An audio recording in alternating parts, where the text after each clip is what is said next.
Welcome to Coffee with Rios. Grab you some coffee, grab you some tea, grab you some water, grab you a little snack, something to eat. You know what I mean? And enjoy the stream. We sipping coffee with Rios. Yeah, we sipping coffee with Rios. We sipping coffee with Rios. Yeah, we sipping coffee with Rios. Sit down and get some knowledge. Positive vibes only, so leave the nonsense. Learn something new like you in college. And don't forget to pay homage. Let's discuss a life topic like politics or how to build a rocket. Haters gon' hate and try to mock it. So mugs in the chat cause they can't stop it. Leave the drama where it late, cause I wanna hear what Rios got to say. Don't try to play no games, cause we sippin' with Rios today. We sippin' coffee with Rios. Yeah, we sippin' coffee with Rios. We sippin' coffee with Rios. Yeah, we sippin' coffee with Rios. We sippin' coffee with Rios. Hell yeah, we sippin' coffee with Rios. We sippin' coffee with Rios. Hell yeah, we sippin' coffee with Rios. Enjoy the stream, y'all. Have fun. Remember, no trolling in the chat, cause you don't get kicked out. We don't play no games over here. Hey Rios, start it. Mr. H Havoc on the beat. Welcome to Coffee with Rios. Grab you some coffee, grab you some tea, grab you some water, grab you a little snack, something to eat. You know what I mean? And enjoy the stream. We sippin' coffee with Rios. Yeah, we sippin' coffee with Rios. We sippin' coffee with Rios. Yeah, we sippin' coffee with Rios. Sit down and get some knowledge. Positive vibes only, so leave the nonsense. Learn something new like you in college. And don't forget to pay homage. Let's discuss a life topic like politics or how to build a rocket. Haters gon' hate and try to mock it. So mugs in the chat cause they can't stop it. Leave the drama where it late, cause I wanna hear what Rios got to say. Don't try to play no games, cause we sippin' with Rios today.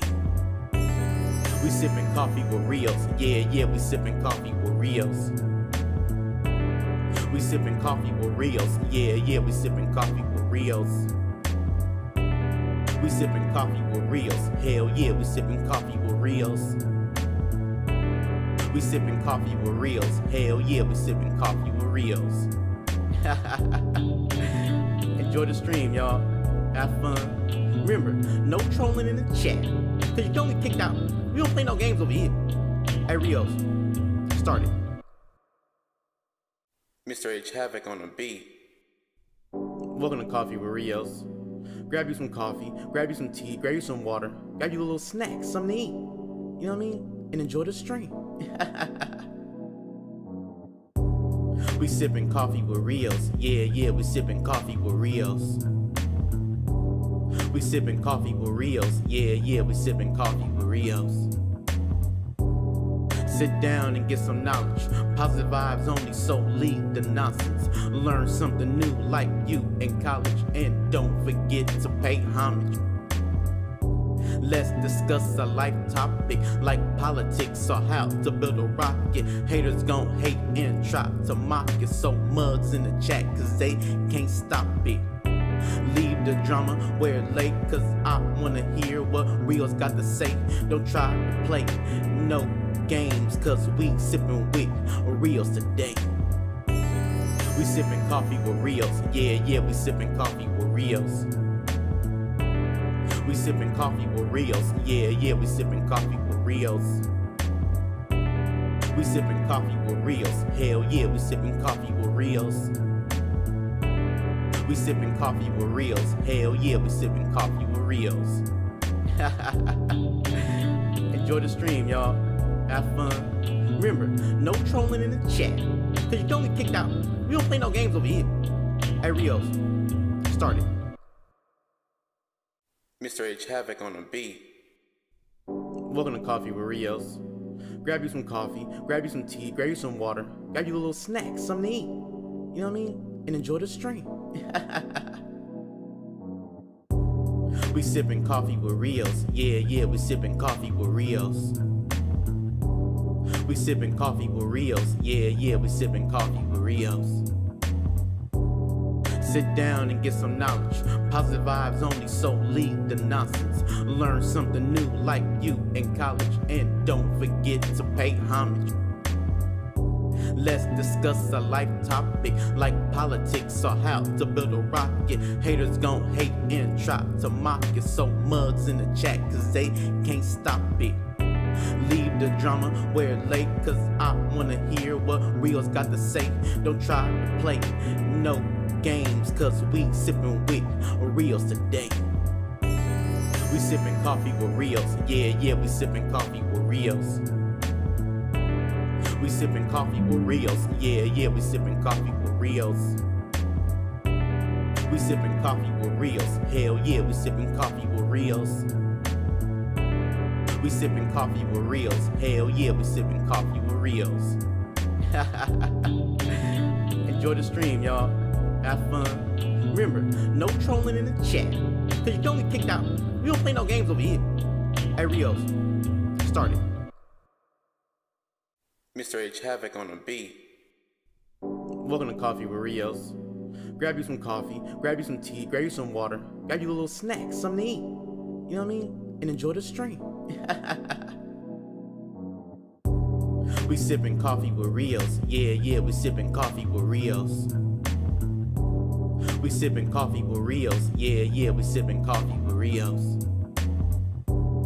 Sit down and get some knowledge. Positive vibes only, so leave the nonsense. Learn something new like you in college. And don't forget to pay homage.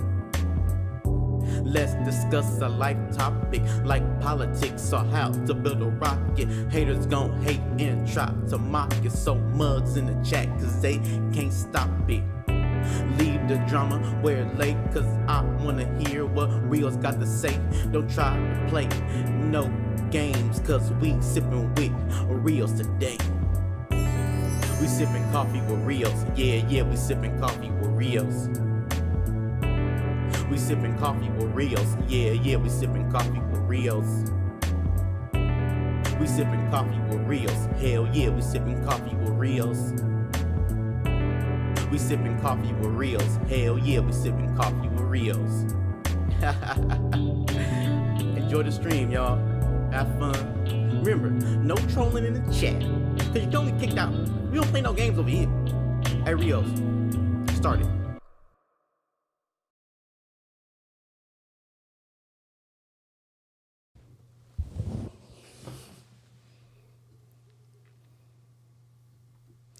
Good morning, good people. The AM Wake Up Show with Rios. It is Thursday, February 20th, Black History Month. Let's go. Just want to start off by saying bless everybody out there. Blessings to everybody. Hopefully everybody's having a good morning. Get into the bag. Got your coffee. Got your tea. If this is your first time here, which I doubt, you already know, we're interactive chat. We're an interactive page show. We take call-ins. We talk about current events.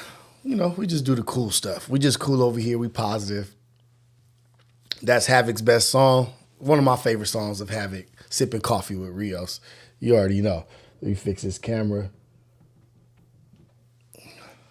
Hey, let's go. All righty. What's up, good people? Good morning. You already know, the AM Wake Up Show with Rios. Shout out to the construction workers. I don't know what's going on, but shout out to the construction workers. Coffee and a raw cone. Let's go.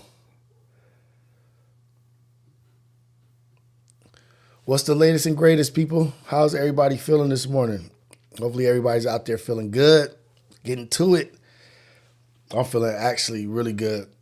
If you guys didn't check out Imperfect Perspective, Imperfectly Relatable is the new show. Imperfectly Relatable with Luck and the Girls yesterday. Go check it out. Leave a comment, like, subscribe, please. We're one day closer to Friday. which is the reunion of MacWap back on Fig. MacWap back on Fig. That's funny. It's the reunion. Are we looking forward to that? Are we tuning in? I am.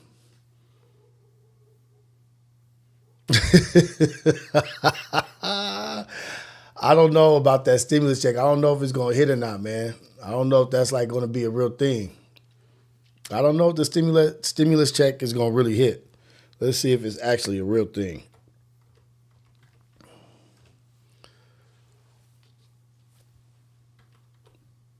Because I heard them talking about it. I heard some rumbles. Of the stimulus check.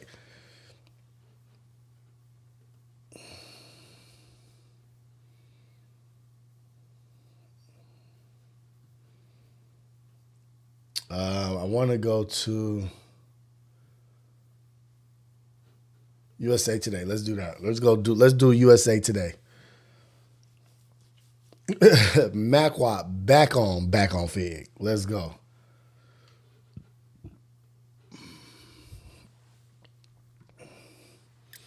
Will there be a Doge stimulus check? Trump floats social media idea at Saudi summit.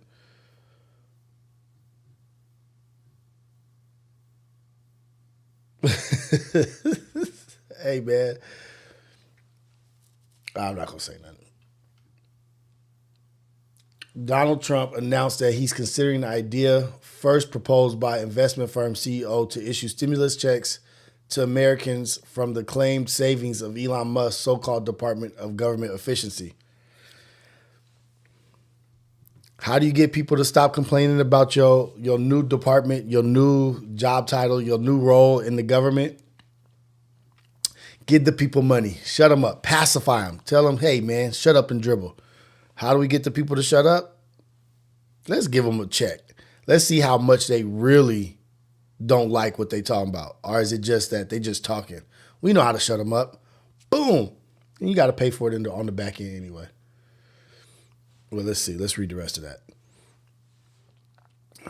President Donald Trump announced that he's considering the first proposed department. We're considering giving 20% of the Doge savings to American citizens and 20% to paying down the debt. Trump said in a tangent during the Saudi-sponsored F2 Priority Summit in Miami Beach on Wednesday. The pronouncement came on the same day as reporting from USA Today showed the Doge's website published misleading information on the amount of money it has claimed to save, including a nearly $8 billion error. $8 billion error. So Doge is claiming to already have saved $55 billion. So if there's an $8 billion error, shit, that's still $47 billion. But evidence of the claim published on the department website is primarily contracts canceled and departments targeted by the Trump administration. Those documented canceled contract grants and real estate leases on the wall of receipts page announced amounted to be about 16.5, an inflated figure due to the inclusion of U.S. immigration and customs enforcement contract that quasi-government agency said was worth $8 billion. That was shown to actually be valued at $8 million. Jesus Christ. Now that $8 billion to $8 million, that's a huge.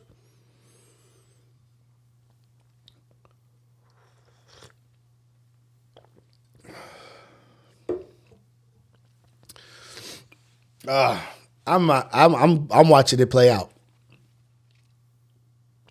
Everybody who's complaining, most people, I don't want to say everybody, but most people are complaining will shut up if they get some money. All you gotta do is if there's a problem, if you got enough money, you just throw money at it. You just throw money at it.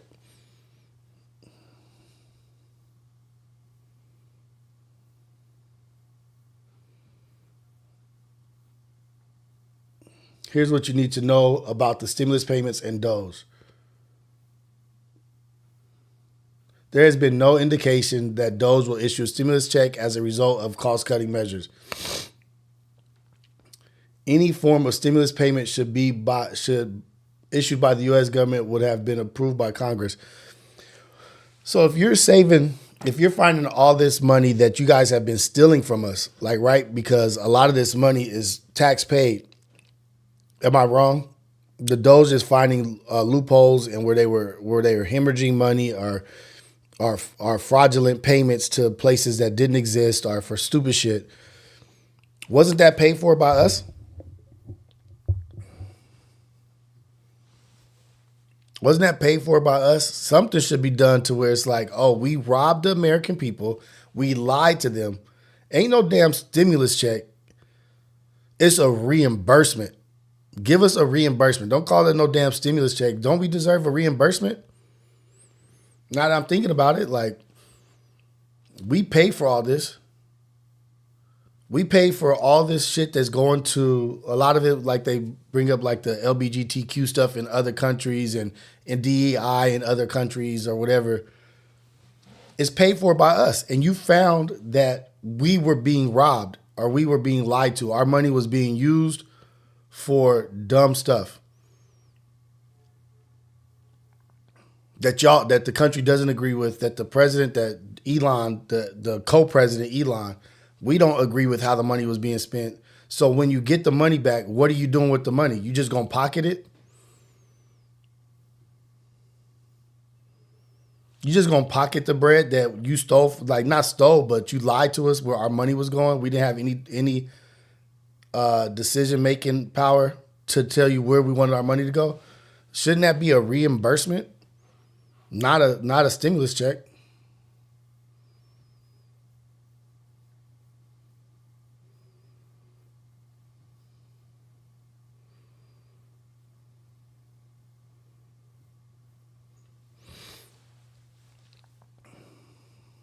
Oh, but who said that they, like, so if you didn't receive your stimulus check in 2021, they're saying that the IRS issued a stimulus check to taxpayers who did not claim a recovery rebate credit on their 2021 tax returns. The credit was for taxpayers who did not receive previous stimulus payments.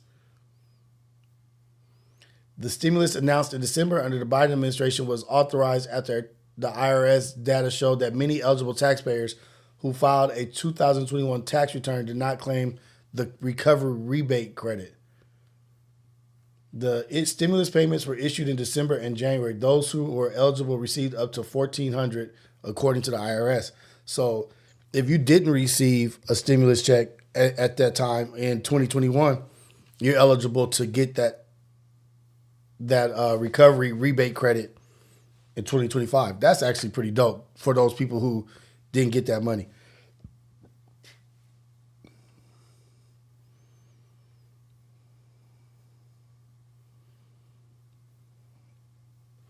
I hear you, GFS.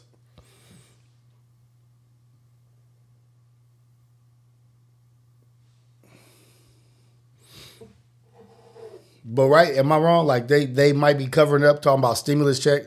No, don't give me if you're gonna pay a stimulus, give me a stimulus from y'all, but also reimburse me for this fraudulent shit y'all been doing with our money. Coffee's in the chat, man. Dad, this is a good cup of coffee this morning. But we're gonna cover some technology. We're gonna cover some international, national politics. Those is really the talk of the town. You know what? We're going to talk about international politics. We're going to talk about sports. We're going to talk about health. We're going to talk about spirituality. We're going to hit a few different topics. We're going to talk about hip hop news. But you know what I want to do? I want to go on Doge's website.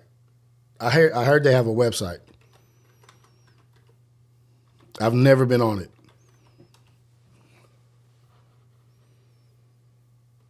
Department of Government Efficiency. What's up, Sierra? What's up, Sunshine Baby? Thank you to my mods for being in here. I appreciate y'all.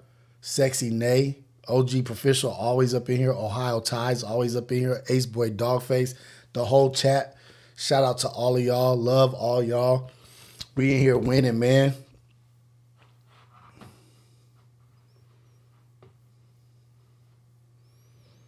So they do have their website, and they have like their latest work on their website.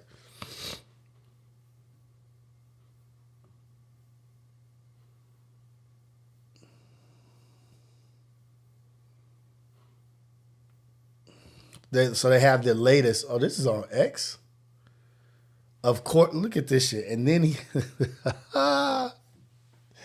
something just seems wrong. Like they're doing like go after where we're spending money. I'll get that. I'm totally 100% with that.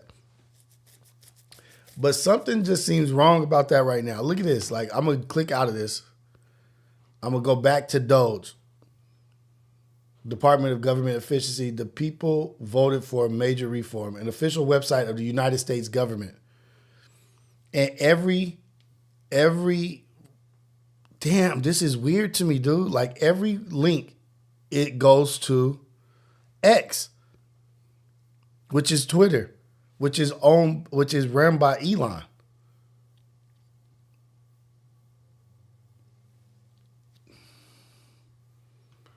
That's a trip to me. Like, why the links are all to Twitter. Department of Government Efficiency, incredible job by U.S. Treasury in saving an American. 1.9 billion. So I'm gonna click on this. Department of Government Efficiency takes me to Twitter. Don't that seem? Come on, man.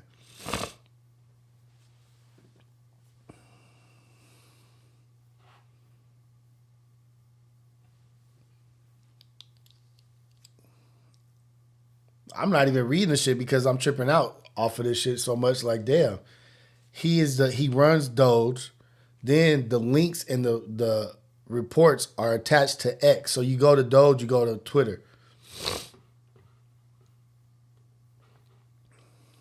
All right, let me stop tripping off of that real quick.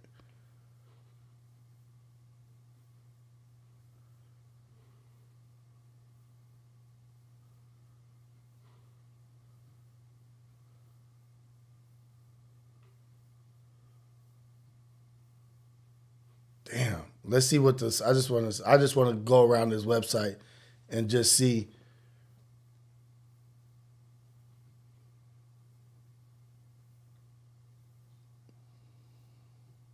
Damn, they have the savings. They have top 10 agencies, total contract savings. The number one was USAID.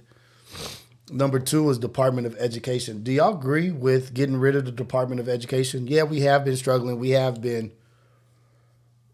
We spend the most money on education, and we're like 45th in ranking. Maybe we should have just tried to get better. I don't know. Like we could have did something instead of getting rid of it. OPM is 3. Other people's money is 3. Office of Personnel.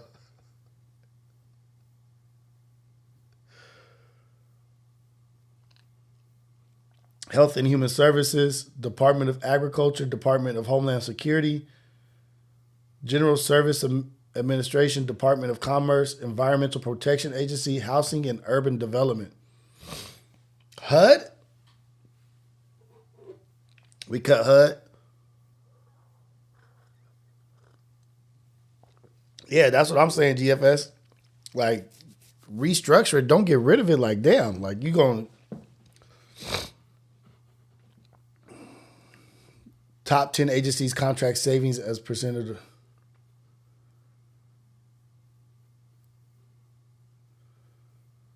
Well, at least they did number 3 on that, which is Executive Office of the President. So they cutting all around. Homeland Security. I pray that we stay secure and we stay safe. Because there's sure been some damn airplane crashes. Why has there been so many damn airplane crashes? All right, let's talk about that. We'll get to that. Let me look at this a little bit more. The wall of receipts. See more. $25 million from Department of Agriculture. Diversity, Equity, and Inclusion, $25 million. $25 million, Department of... Damn. Look at how much Department of Agriculture, Diversity, Equity, Inclusion. Oh, and you could click on the shit and see.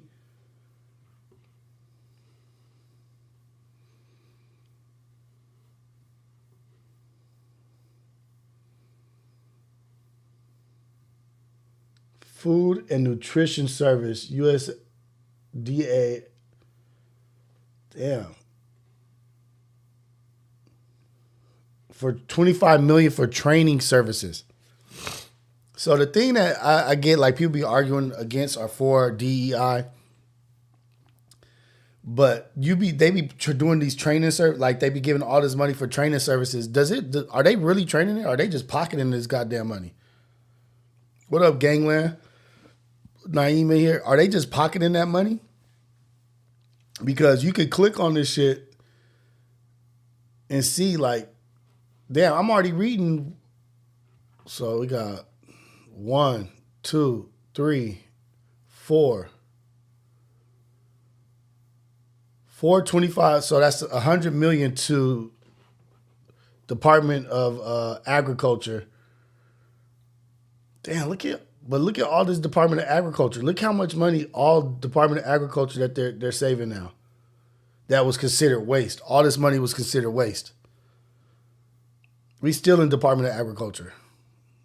Now we just got out of it. Now we in Department of Commerce. What was this? 20 million to $40 million to Department of Commerce for U.S. Patent and Trademark Office, Department of Commerce, U.S. Terminate for convenience, complete or partial. Story Farm, New Media LLC. Like, it just seems like they were, and I heard that they were just never denying. If the government asked for money, there was not one time that it was denied. They never denied a claim. And you didn't even have to specify what your claim was about. This shit is crazy. The wall of receipts, I guess, check it out, man. Check out this shit. Like, how much money is being spent and how much money we make versus how much money they spend.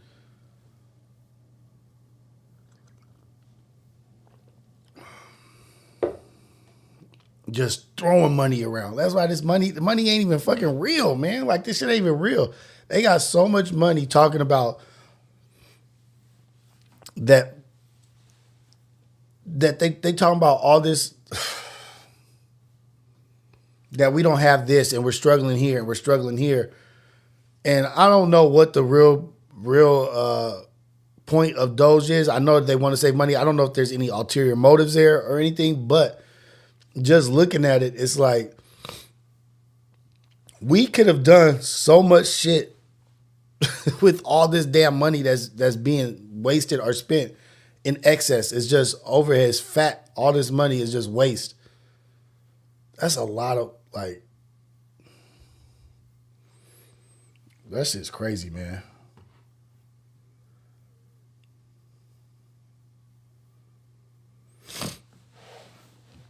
GFS, I agree. He probably is just going after what has the highest amount, biggest dollar amount. Like, where's the most waste? I don't know, man. Get your coffee up and pay attention, because they're doing this shit right in front of our face, and you can access it. Like, I've been talking about Doge, or hearing about Doge, not the coin, Department of Government Efficiency, for a while now. Have I went on the website one time? No, this is the first time that I've gone on the website. And can I really actually say that I'm concerned or I care if I haven't done any research into it? You know what I mean? Like, that's my laziness.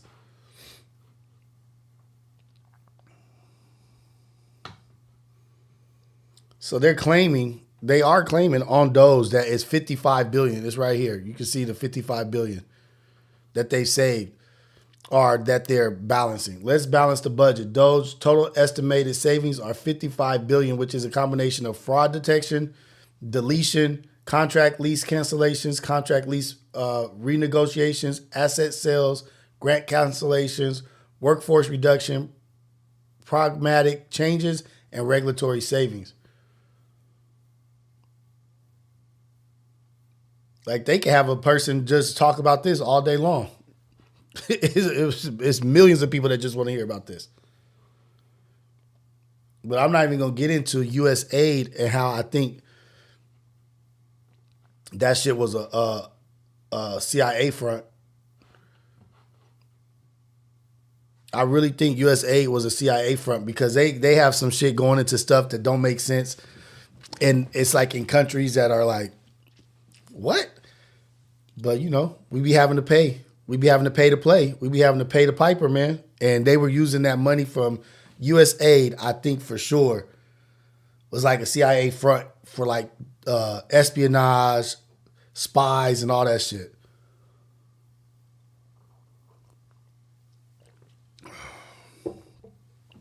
Smuggling front for sure. What's up, Tafashe? How you doing, man? We got good news from Tafashe yesterday. He went to court. People didn't show up. It's still in action, but my brother's still free. My brother's out here getting to live life. So shout out to Tafashe, man. Shout out to Tafashe.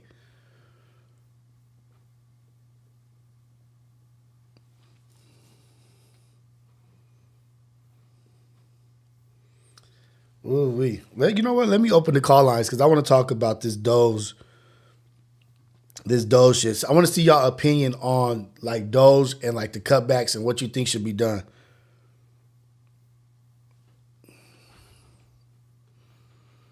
Let me do a super chat goal.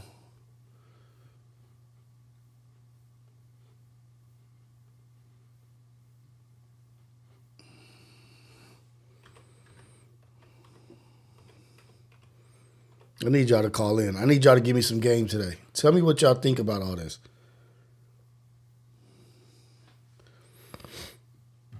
All right, we in here. Boom. Because to me, it seems kind of like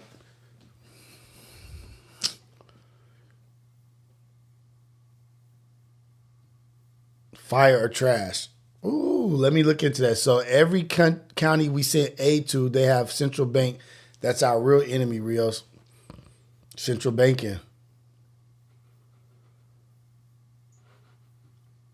USAID.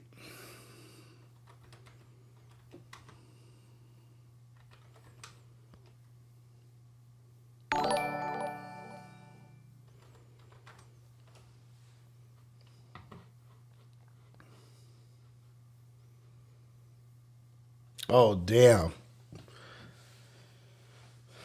Look at this shit. Go to USAID right here. Alleged GAO report that USAID funds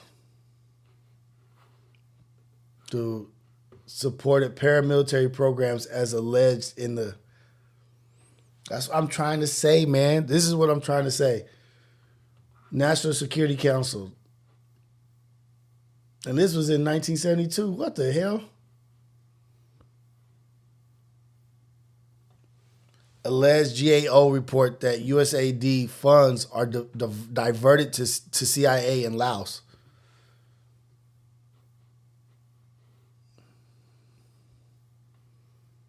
Senator Kennedy's allegations as a reported in the press that GAO report charges that USAID aid funds are diverted to CIA for support of the military effort in Laos. The CIA memorandum attached explains that the Kennedy allegations are incorrect.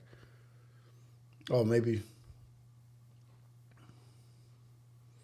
Costs for military and paramilitary dependent relief previously provided by USAID were progressively moved into the defense and CIA budgets. Costs for medical support and paramilitary dependents have been funded by USAID. USAID personnel and facilities do, however, provide some humanitarian services to those paramilitary dependents, including among refugees in Laos. Come on, man. They doing it right in front of our face. The president has indicated an interest in the facts surrounding Senator Kennedy's allegations as reported in the press.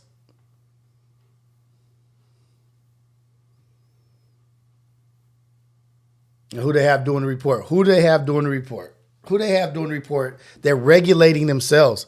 They get to deny themselves. They get to report and regulate themselves. It is in 1972. What the hell are they doing now?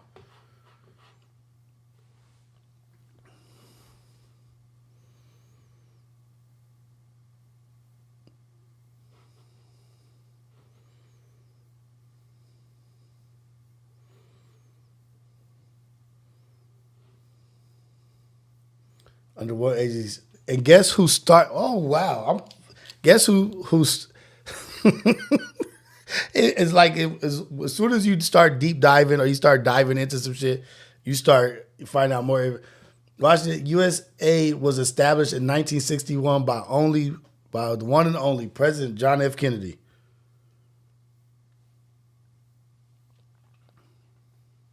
To unite several foreign assistance organizations and programs under one agency.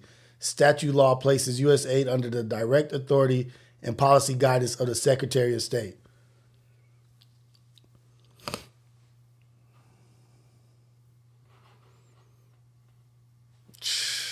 All right, what are we talking about, chat? I got some people in here talking about some stuff. Kick shop. As a trader, see Dodge creating funding for good companies. For example, PLTR is an AI software company, and they did in million what took billions for others. So if Dodge comes, cuts bad contracts, free up. Yeah, but what do we do with them? To all that damn bad money that they took of ours? They should pay us for that. Another plane crash in Arizona?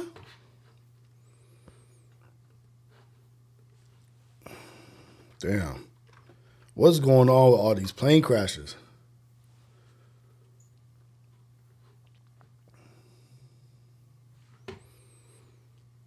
Damn.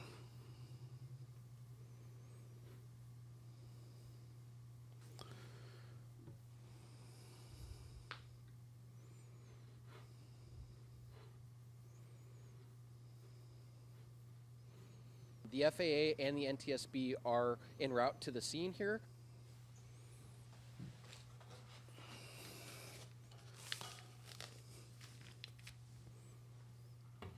The airport is currently secured and locked down, so they'll be, it's closed, yes. It's going to be an extended period, but as far as an exact time frame, I don't have that. Nothing left. Damn.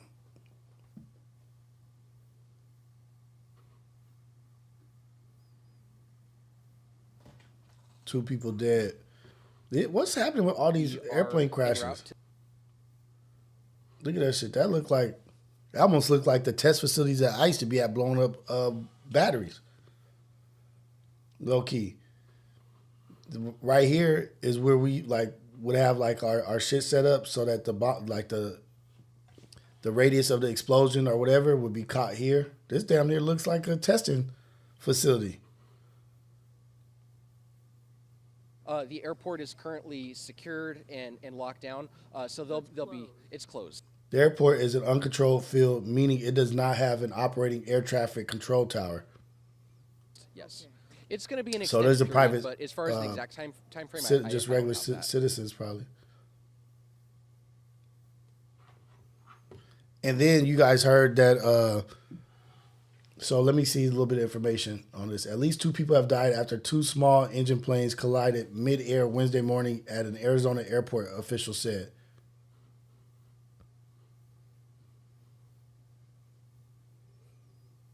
"21 miles northwest of Tucson."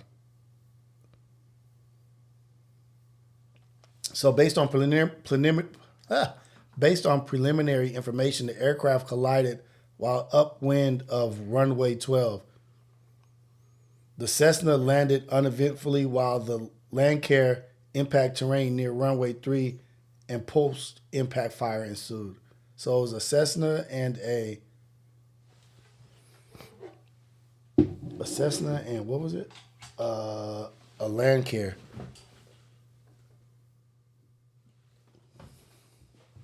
Damn.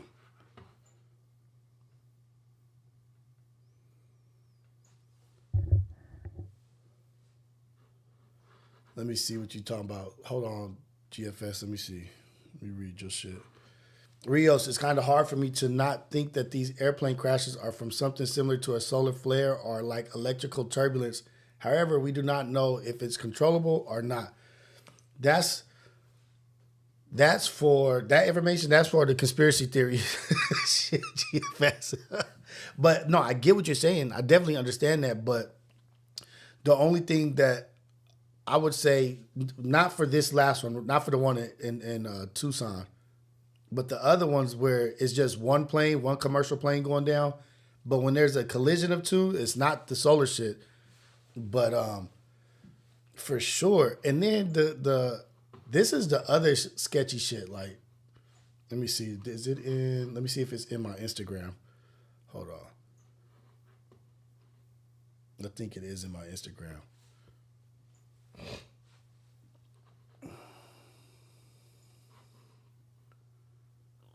Where's my, there we go.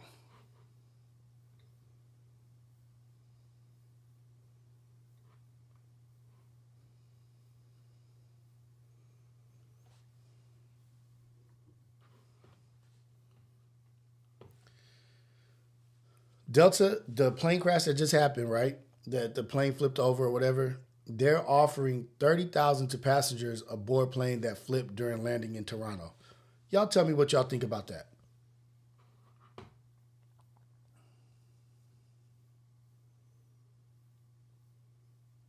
Tell me what y'all think about that. $30,000 is being offered to the passengers.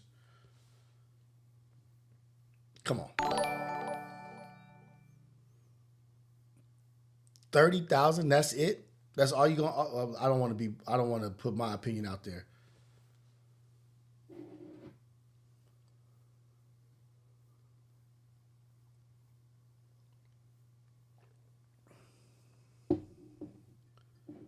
I see you, see Popovich. I'm gonna read that too.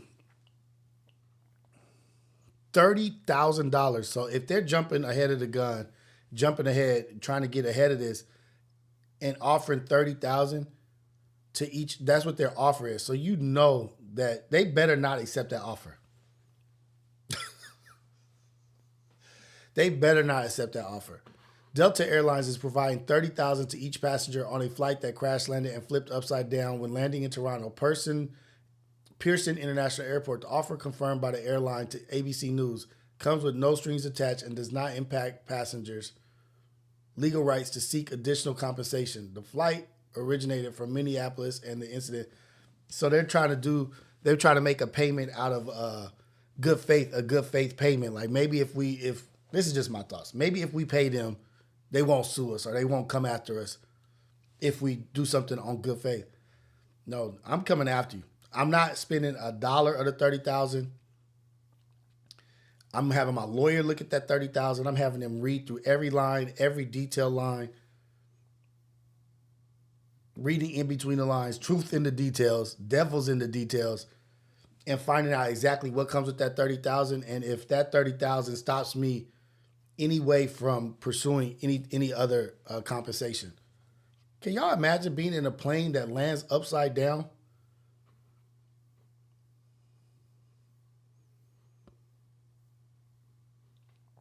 The 30K is the 30K is to hold you over while you sue. But I'm gonna read this because Popovich had a good point. I'm gonna read the super chats actually. We'll go over the super chats.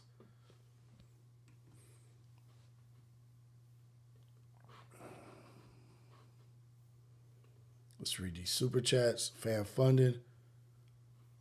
Okay. Crash Out. Thank you for the super chat. Shout out Rios and them and the MF chat. I gotta get back to work. Hopefully he's at work. He sent this earlier. Have a good day at work, brother. Appreciate you for sure. Tafashe, thanks again. Tafashe super chat. Thanks again, Rios and the family for the prayers. Thank you for sharing and allowing us to be a part of it so we can send prayers and well wishes to you and your family. I'm really happy and really proud of what we're doing, y'all. I'm going to say that one more time. I can't say it enough. I'm really happy and really proud of what we're doing here in this chat and on this channel. Doing good things. And shout out to Tafashe. I'm so happy for her. Rexless1. Rexless1. Shout out from the city of roses. Is that Pasadena? Pasadena is the city of roses. Let's go.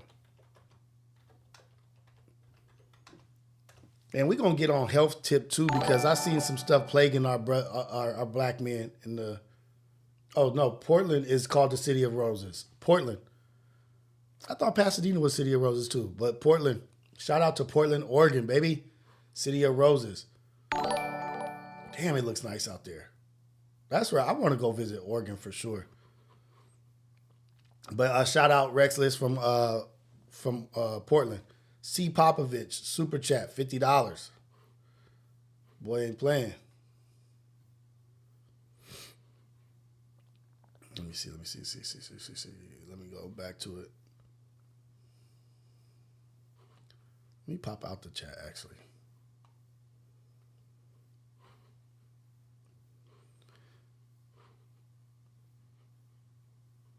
C. Popovich, $50. Super chat. If it's Southwest, Spirit, or Frontier, you don't got to worry about it. They not looking for black folks or low budget people.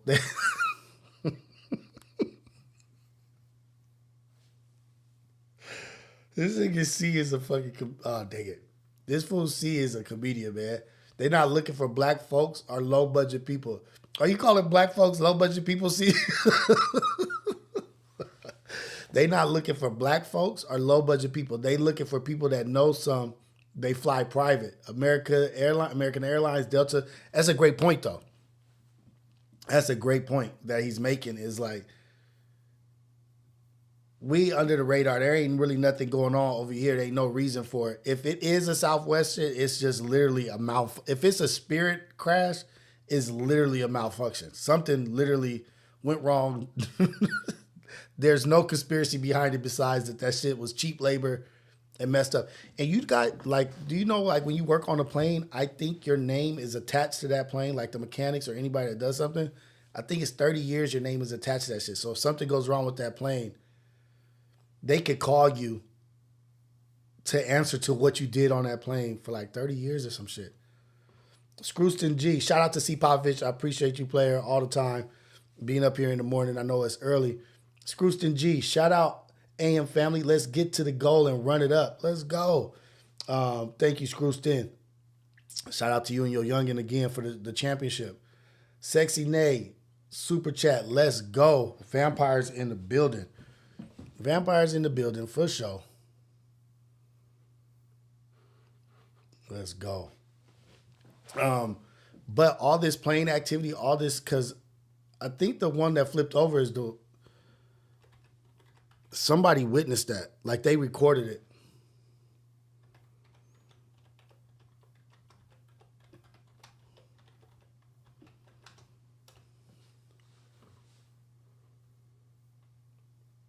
New footage has emerged this morning of the moment a plane flipped upside down and burst into flames as it landed at an airport in Toronto, Canada. This is it.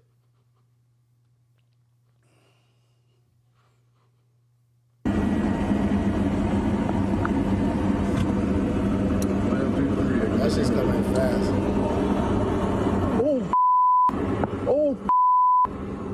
Oh, no.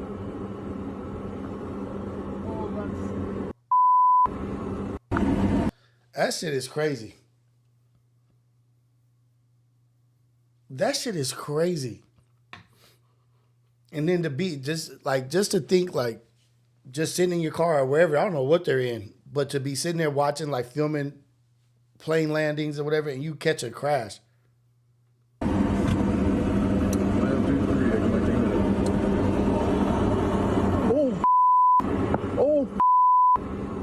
Oh, no. All right, I'm about to ask an insensitive question. This is just how my brain, my ADHD works.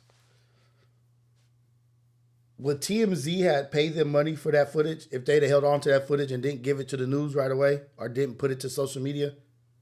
Could they have been like, hey, I got actual footage of that plane crash? And in turn, would they been able to get money from TMZ? Because I'm sure it's not just gossip TMZ is paying for. And good morning to everyone watching that at airports across the country this morning. Incredible. How many plane crashes has it been since? How many plane crashes since Trump's been president?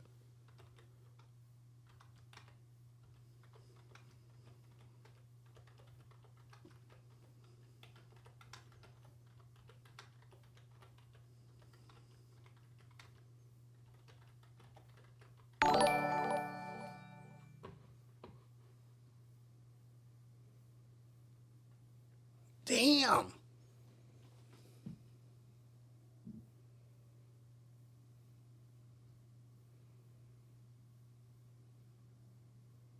Hold on, let's go to this. I don't know if how relevant the Tribune is. So, 4 major plane crashes in U.S. since Trump took over. Is FAA cuts to be blamed for aviation accidents and surges? The focus has shifted to the potential impact of U.S. President Donald Trump's administration, which has fired hundreds of FAA employees, including air traffic controllers, aviation safety personnel, individuals crucial for preventing mid-air collisions. So they're saying there have been 15 aviation incidents in the first 6 weeks of 2025, including 4 major plane crashes that resulted in 85 deaths. Fuck. Dang it. Damn. 85 deaths, 4 actual crashes, and 15 aviation incidents. So I wonder if the incidents are like close calls. Because remember, we got the helicopter, the plane.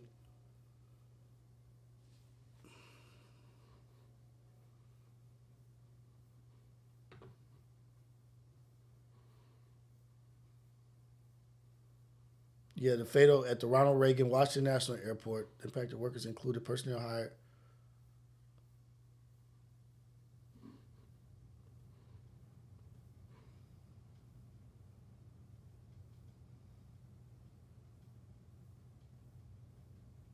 Swalwell.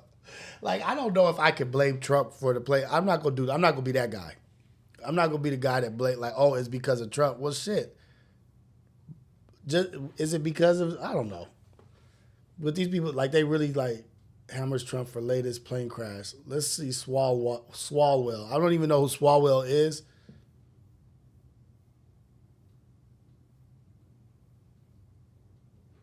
Damn it, Swalwell, California. California, of course, is facing backlash online after suggesting President Donald Trump is to blame for a small plane crash in Georgia this weekend. Swalwell took to social media Monday morning to declare that Trump has had more plane crashes in his first month in office than any other U.S. president. He then doubled down on the comment with a blunt statement to Fox News Digital.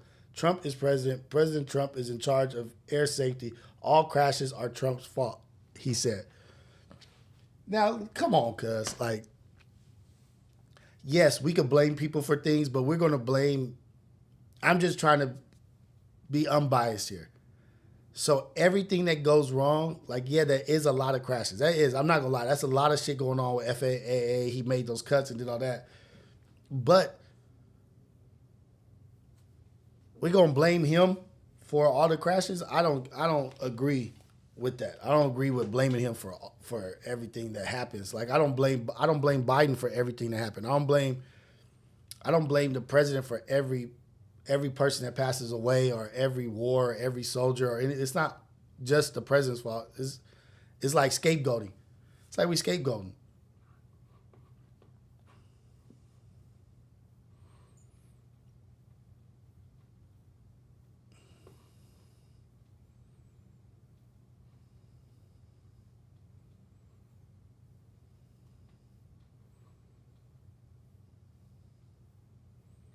Well, they said it was a video.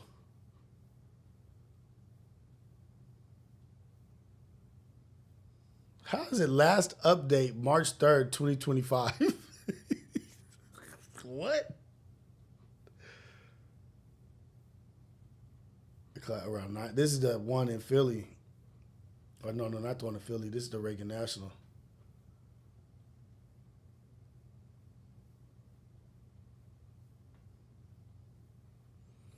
Because if you think about that Ronald Reagan one with the helicopter, there's not enough information out about that. You know what? This is going to be the Bring Your Own Conspiracy and Coffee episode. We're going to talk about these airplane crashes, and we're going to deep dive into that stuff. But let me get caught up. We got some more super chats I want to read because the super chats are relevant to what we're talking about. Better living. Okay, I left off with Sexy Nate. Better living. News is either a distraction or a play for agendas.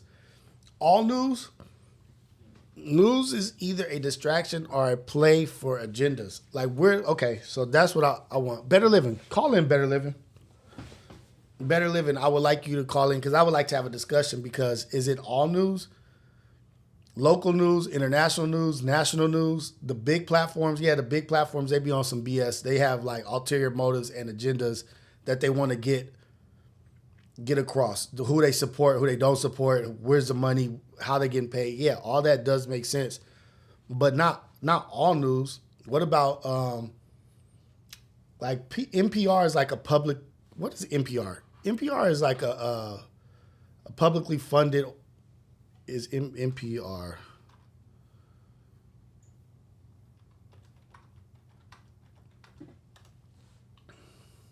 Is a national public radio, a nonprofit media organization that broadcasts news and cultural programming. NPR's mission is to inform the public and help them understand the world around them. Like, what news do we go to? Like that, like you pose a great question or a great thought process, or not thought process, a great topic of news being, but that's what Trump was running on. Remember Trump in what was it? So that was 2025, 2024. And in Trump's presidency, or when he was running for president the first time, he was talking about how bad the news was. He was talking about news outlets, but he always was praising Fox because Fox was on his side. But there's always been a thing of late of people criticizing news outlets, news media, and being like, I know there's another one called the Young Turks, but I feel like now people are shitting on Young Turks too because they're so biased in their opinions. Where do you look at? What do you read? What do you trust to receive information around the world or locally? What do you trust? If you could, Dante, what's up, man? I see you in here. If somebody could drop links to trustworthy media outlets, drop them in here because I want to start diving in, reading and into the news media that is actually trustworthy. So I'm gonna go ahead. I like that. C. Popovich, another super chat. Won't see me flying with them crackers. Keep me with my peoples. Yeah, gonna keep us safe. Oh, shit. From. Hey, this is the AM Wake Up Show with Rios, the greatest morning show in the world, Craig. Caller, where you calling from and what's your name? Let's see. What's happening, gang? What's happening with you, man? You staying safe? You flying with our peoples, huh? Yeah, hell yeah. I'm staying with the niggas. I love niggas. I love my people. We gonna see C on horseback. They can ride horses and shit. Man, you ain't gonna catch me with them people. I'll be with anybody else but them. You ain't gonna kill me. But hey, the news is capped. Yeah, the news be lying. The news be lying. They said the Hollywood sign set on fire, and it never set on fire. That's how you know they be pushing shit. Oh, yeah. Trying to scare us and make us get under the white man. Well, they definitely, like them big outlets, the big news outlets for sure be fear-mongering, right? Like they use fear to get you to react. They try to scare you. They try to like get you to be scared to go outside, be scared of black people. Like, oh, there's this going on in the hood, this going on. But you know what really, I'm going to get off topic real quick. It's still about the news, but I'm going to bring this up to you. You know, they always show on news like murders in the hood, like niggas killing each other, right? And it makes it to the news. But have you noticed that it's way more shit that way more murders and violence that happens that they don't show? And the white people cause it. They causing the wars and shit. No, not even more school shootings that they show. No, not even that. Like in the hood, like where I'm from, where I live. I have a homie that'll pass away, and it won't even make it to the news. Like, so they can keep the numbers low. I'm like, wait, hold on. Like, they're like, wait, why is this shit not on the news? Like, they always, man. Like, and I've noticed that, like, they'll portray us as like violent or whatever, this and that, but they don't show the numbers because if they show the numbers, it looks horrible on them. You know what I mean? Like, damn. Violence is up. This is up. Murders are up. Gun violence is up, and they don't show that shit. Like out of all, I have so many. Rest in peace to the homie Trey Rail, man. Fuck, damn. R.I.P. R.I.P. Damn, that shit just hit me. Shout out to the homie, man. Blessings to his family and everything. I remember when that dude was 11, just a baby. Ooh, rest in peace to my boy Trey Rail, man. That's why I don't do funerals and shit. That shit be fucking me up. But they don't show stuff on the news. You know what I mean? Like they don't show shit on the news. They don't really show the truth and the reality of what's going on. Like they'll use things here and there, but they don't do everything. You know what I mean? Damn, that shit just hit me real quick. Yeah. Oh shit, damn. Ooh-wee. It'd be like that. It'd be like that. They really don't care about us though. They just make it seem like that. Oh man, like, and it's like, cause then you start thinking about. I remember when that nigga was just a baby. You know what I mean? Like I remember when he was just coming up. He was always vicious. You know what I mean? But he was just at that time was just a baby. But rest in peace to the homie. Didn't mean to go there, but you know. Shit. And that's another thing we do. We try to like laugh shit off. Ooh-wee. And shit don't be funny about death, bro. That shit hit different. You really do. I miss my homies and my cousin every day. Oh God. That shit is a trip, man. You know what I mean? But we gotta do better. We gotta get into that better living, that forward motion. You know what I mean? Like get out these streets. These streets don't love nobody, man. But okay. In order to do that, though, we can't depend on these white people. Not to cut you off, because we gotta like all this DEI and all this shit that we think matter. Even Hispanics, they niggas too. They just don't know it. You know, we've been tricked, but that shit don't matter. We come together. When we came together, we always been good. That's the whole thing. But if niggas don't come together and actually think, because thinking not illegal. You know what I mean? All you gotta do is think. Right. You know what I mean? It ain't illegal yet, but they try to make it illegal. That's why they doing the shit they doing. And we don't need to depend on these white people, because half of this shit not made for us. It was made for white people and foreign white people and Asians. You feel what I'm saying? Mm-hmm. It's not made for niggas. We was considered like a cow. We was less than a man. And we could still, if it was up to them, we would still be considered less than a man. Let's be real. Right. They just got to make it seem like that because all the shit that happened, because they scared us. If we come together, we're going to riot and fuck some shit up. They don't want that to happen no more. Mm-mm. So, okay, they want to be equal, cool. But we shouldn't even be equal. We didn't even want that. We just wanted our shit to be good like them. But they didn't want to give us shit good like them. They was like, we'd rather be equal. You feel me? Right. And, like, even to the point of they didn't even, like, this is how bad it is. They didn't want to see niggas happy. They didn't want to see brothers smiling and happy and just enjoying life, and that shit bothered them. You know what I mean? Like, how the hell they got more money than me? How the hell this motherfucker come from slavery and start making it, and they build a city, and how is they city cleaner and making more money, and their economics is way better than us? How the hell did that happen? Yeah, with no handouts. Yeah, I'm gotten it. For sure, and this is the last thing I'm gonna bring up because I ain't gonna keep you long. But your thing about when gangs started, whether it was whatever, they start out fighting white boys, and these white boys grow up, they become city officials, police chiefs, all this shit. You don't think they remember they getting their ass beat? They gonna hate you and hate you. That shit is real racism. Like this shit is just you gotta wake up and see this shit started from that, and then they made these plans to bring cocaine in America, crack in America, capture all color individuals, whatever you want to call the CIA. You feel me? Right.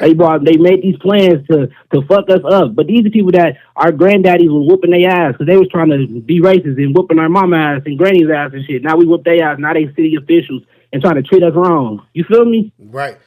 And that's the thing. You bring up the CIA. We were just talking about the CIA, U.S. aid, and like conspiracy theories and shit like that. Like, okay, it's so funny how they get to a point where they want to shut some shit down. They're like, oh, this is a waste. Now we're going against it. We're against it. We want to get rid of this organization. Why didn't you want to get rid of that organization when they flooded our neighborhoods with crack? Through the government, CIA taught niggas how to turn cocaine into crack and flooded our neighborhoods and fucked us up for a whole decade. And the aftermath of all that, and the aftermath of all that is still hitting us. And then you did that to fund the Contra, COINTELPRO, Contra, the rebels to rebel against the government. But you, just because you wanted to supply them with weapons, you flooded our neighborhoods with crack so that you could make money to fund their war.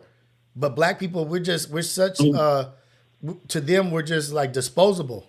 You know what I mean? Like Just like, oh, you know what? Just it doesn't matter what happens. Let's leave those little boys and little girls without dads, without moms. And like you're younger than me, see, so I still have vivid memories of the 80s, nigga.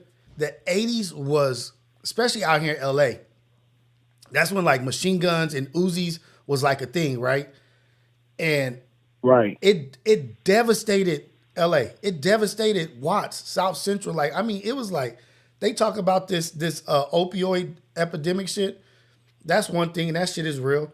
But what it did to us, it was money involved, it was hood shit involved, and it just like it was crucial. The 80s was a crazy time period, and the fact that our parents made it through that and they raised us through the 80s, I give them much props because that shit was crazy. It was just nuts. And then a lot of people didn't even know the effects of crack and the long-term effects of that shit. I had homies who was crack babies. Like they say like autism and spectrum and all that stuff, like people on the spectrum or this kid is autistic. No, nigga, I had homies that we had to take care of that had little heads. We used to call them test tube babies.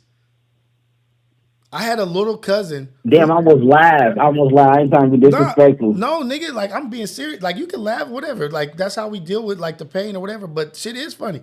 But they did that shit to us. I had homies that had little heads that was in special ed classes. We called them test tube babies because when they're born, you know they have to keep giving them crack. Hell yeah, to survive this shit. They had to keep giving the baby crack because the baby is born addicted to crack. And so if they don't have it, they're gonna die. They don't get that shit. They're gonna die if they don't get that shit. So I remember having homies. I had a little cousin, nigga, who was so fucked up that we couldn't leave our fucking books around him, our school books. The motherfucker used to eat the hardback books. Like he would eat those shits. The nigga, we used to have to empty his pockets because he would have telephone pole wood in his pockets and he would chew on that shit all day. Damn. Nigga, they fucked us up. They fucked us up. This is a little kid, nigga, like my baby cousin. Nigga, I used to always have to keep my books away from him, or we would have to like check his pockets after school because he would have shit all in his teeth. The nigga would be eating the wood off of telephone poles. And you know, that shit got all kind of chemicals in that wood and shit. And it would be like, nigga. Hell yeah. And so, but that's just one story. That's just my little cousin, one of my little cousins. But it was a bunch of kids in the hood that grew up, messed up and fucked up, dude. And those people are still around. Those people are still trying to, but they want to talk about this opioid stuff and how bad it is, which it is bad. This fentanyl is killing shit and doing it. That shit is horrible. But I lived through the 80s. I lived through seeing beautiful women. I mean, and we just having a conversation right now. I remember seeing beautiful women. I mean, beautiful people, beautiful mothers, beautiful families, beautiful households, destroyed within 3 months.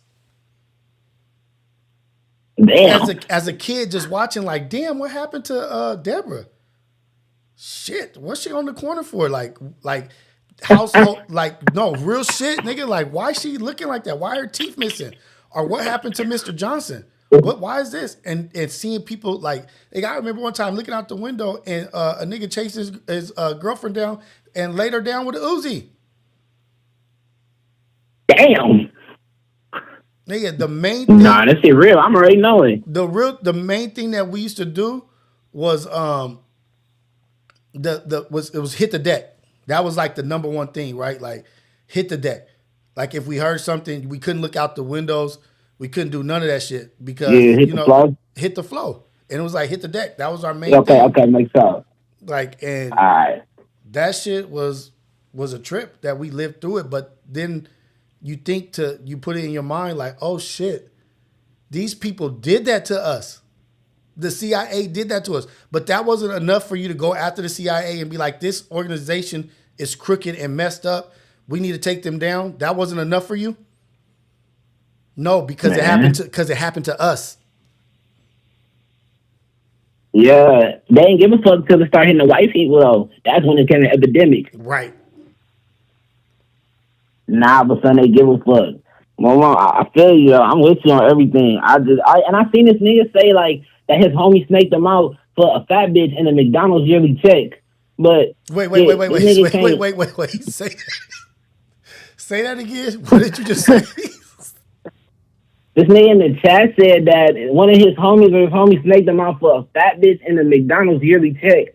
But I'm like, look, I got snaked by my own homies too. My 10-year homie, like my best friend. Let me but repeat this. I don't So think you that's said all people. somebody in the chat said that they homie Yeah. snaked them out for a fat chick that worked at McDonald's for that McDonald's money. Nah, she worked for it was a fat hoe and a McDonald's check. Oh, okay. That's what he said. Damn. I'm just about what he said in the chat. So I'm saying, like, I done got snaked with my homies too. I done got did that a whole bunch of times. That's just regular nigga shit. You can't, if you hate your own kind, then at the end of the day you won, and that's how niggas sell out their own kind. That's how Fred Hampton got killed. That's Right. how a lot of these people get killed, these leaders and shit, because you've been bullied and all that shit, or you've been snaked out. Now you hate your own kind. You gonna marry a white girl and shit. You can't let. You got to get out your head with that shit. Like, you still black at the end of the day. Like, shit, you gonna get treated like a nigga. You gonna get You treated. gotta be a nigga sometimes, shit. And then I want to reply to Dante real quick. We got trank, fet, crack, meth. It's way worse than the 80s. Why is that? Hey, so you just talking about the drugs. You just talking about the effect of the drugs. I'm talking about the recklessness, the wild, wild west, gunning people down, violence. No cameras. Nobody getting caught. People being scared of the dope dealers. People being scared of the dope man and this guy and the shooter, the robber, like all that stuff. Like all the guy who was the go-getter that takes shit and this and that. Oh, you got to stay away from your uncle. You can't ride in the car with your uncle, or you can't ride with this cousin. Can't walk with this cousin. The 80s was reckless. Like, yeah, there's more drugs now, but I'm telling you, it was a movie. It was a movie in the 80s. It was Niggas had tits back then, probably. Man. And Fishbowl. Man, it was crazy. Look. Dante says, come to Philadelphia and let's compare it to the 80s. I've been to Philadelphia. I'm talking about Rick Ross 80s. Well, Philly probably was what? It's cracking. It's super cracking. You know, they got that street out there. I forget what the... In Kingston or some shit? What? Kingston. Some shit like that. Kingston Street. That, yeah. It looks like a zombie world. Ain't shit silly in Philly, man. I tell you that. Man, shit goes down in Philly. Bro. And the shit with Philly that trips me out is I'm not saying like I know everything about Philly. Nowhere near know everything about Philly. But the police, the relationship with the police and the messed up police officers out there that had big names, and they had like paintings of those people, and they hated those people, and they were known dirty, racist fucking cops. And it was cool. You know what I mean? Like they let it ride. They burnt down blocks out there in Philly. Philly been through some real shit. Like some real ass shit that they kind of cover up. They don't talk about it much. But yeah. Like the whole East Coast fucked up. Man, Kingsington. That's what it's called. That it's Kingsington Street in Philly. Well, my fault. No, it's all good. I didn't know. It's real, but I ain't gonna lie, it's fucked up everywhere. People say that and then like some guys saying, "Oh, it's good," but it's really fucked up. It's just different politics. You stay long enough, you'll see how fucked up it is in every inner city. Right. You gotta stop being like that. Like then you get small-minded and shit. You go somewhere and get put in a body bag on accident. I have to cut you off. No, you're all good. It's all good. Like I'm trying to think of the movie with Wesley. What New Jack City? Have you ever seen New Jack City with Wesley Snipes? And they had the towers. Yeah, man. That's literally that's what I'm talking about. It was. I don't care nobody. Oh, hey, let me take this next call. See, I appreciate you, and it's all love, brother. Go ahead. Call from Julian. Hey. This is the AM Wake Up Show with Rios. Caller, where you calling from? Yo, what's up, Rios? What's going down, player? Hey, my name is G-Man in the chat, and I'm calling from Wichita, Kansas. Say it again. One more time. My name is G-Man in the chat. Say it. And I'm calling from Wichita, Kansas. Wichita, Kansas, but I can't catch your name. I'm so sorry. Say it one more time. In the chat, my name is G-Man. True man. Okay. Jew man, J-U man, yes, sir. Oh, Jew man. What's up, Jew man? You Jewish?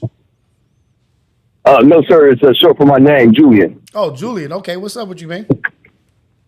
Man, just calling in about that whole plane crash conspiracy. Let's go. Talk about it. Basically, I just feel like it's a fear-mongering tactic that the government's doing on us. For some reason, they want to keep us here when something happens and prevent us from flying, because last year in 2024, according to the Aviation Safety Board, there were over 5,000 documented crashes with over 1,500 deaths. That's about 13 crashes a day on average. There was nearly nowhere as much coverage as there is now. And I just feel like it's for a reason to keep us located where we're at and to prevent us from leaving. So are you saying that that's right now? Well, those are last year's statistics. There's over 5,000 plane crashes. That's on average 13 a day. There was nowhere near as much coverage last year as there is now. Oh, like we wasn't hearing about plane crashes like we are now. And I just feel like it's for a reason. That's like if you highlight car wrecks that happen every day just in your fucking state, you're going to have a fear of driving. So I just feel like they're highlighting something that has always been going on, that's always been happening, and they're just putting a spotlight on it. Right. And also like highlighting black violence back in the day, like making people scared of black people. Like, oh, they going to rob you. They're going to do this, just putting only negative shit up about that. And that's called propaganda. And so. Exactly. And it's wild. That's one of the reasons why they outlawed cocaine. When cocaine was first introduced here, was available. It was in Coca-Cola, and it was stuff you can get from your dentist. But they wanted to ban it and make it illegal because they didn't want the African American community to get on it, because it'll make them crazy and make them devious and stuff like that. If you look up the reasonings behind it, that's the reason why they outlawed cocaine, is because they didn't want it in the hands of the black people. Yeah, exactly. And the other thing is, like, we could, and I don't mean to get off subject of the airplane and focusing on shit as like a distraction. Let's focus on this. Let's give them this or whatever. But the jail, like, let's talk about Biden and the jail time for cocaine versus crack. Like, they knew. Oh, definitely, yeah. And let's even get into that with like the private prison systems. That's why a lot of the private prison systems, the private prisons are in the South. What they do is they take inmates from other states, take them to these private prisons in the South, and they will illegally change your citizenship to be a citizen of that county and state. So now their population has now doubled, and now they're able to elect, instead of one official for their area, now they're able to elect 2 or 3 officials based off of a fake population. That's the prison population. Right. And that's the other thing. So, and it's a reoccurring offense, right? Like, so we'll do reoccurring offenses. We'll do parole violation, but then we'll do the 3 strikes law. So if you are, man, they've set us up so bad. It's so crazy how they set us up in a recycling system, in like a washing, what do they call it? The recycling washing system. Like, you go out, you come back in. It was just a setup to just keep us in prison for life. Exactly. And a lot of people think about it with like the marijuana reform changes. A lot of people think it's going in a positive way when they legalize it to be medicinal. Well, now you got to look at it like this. Now it's considered medicinal. If you don't have a script for it, that same sack that would have got you a misdemeanor is now considered a felony possession charge because of a controlled substance, because it's now a prescription drug. So now your misdemeanor petty drug charge of marijuana is no longer a misdemeanor. It's now a felony possession charge. Yeah. So it's kind of like, we think we're going a positive direction one way, I'm making it legal for medicinal, but then you got to look at it in the wrong eyes. It's all about money. They're actually making more money by doing it that way and locking people up longer. Exactly. So, and this is what I was saying about like Los Angeles. And I'm not to cut you off, but to say this about Los Angeles, oh man, they were screwed from the jump from our government when they allowed the Contras to import the cocaine, like he was talking about. We wanted to take Noriega out, and the only way we could do that was by funding like guerrilla group, the Contras, and their main source of income was cocaine. So we allowed them to import tons and tons. We just turned a blind eye to it, and that's what tore up the streets of LA was all that back then. We didn't turn the blind eye to it. We did that, and in turn supplied them with weapons. And then taught Rick Ross and all them people how to make crack up in the Bay Area. Had a class. Exactly. I don't know what man who's just going to take a ounce of powder and let's add some water to it and let's experiment. Yeah, come on, man. Yeah, that was definitely by design. What is that? That's not biology. What is that? That's like, I forget. Chemistry. Chemistry. That's chemistry. Like, there was no chemist. Come on, man. And then Reagan was the one who was the one who did that shit, right? Reagan was over California, and Reagan became the president. Yep. And guess whose wife ran the program against drugs? Oh, was it his wife? That Nancy Reagan that did the whole yes.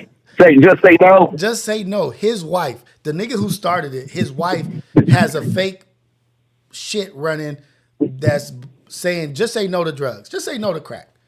Like, come on, cuz. Like, they couldn't have, you can't make this shit up. They lived this shit. They wrote it up. But what I was going to say about Los Angeles in the 80s, and the reason why it's so significant, 34.2 murders per 100,000 people.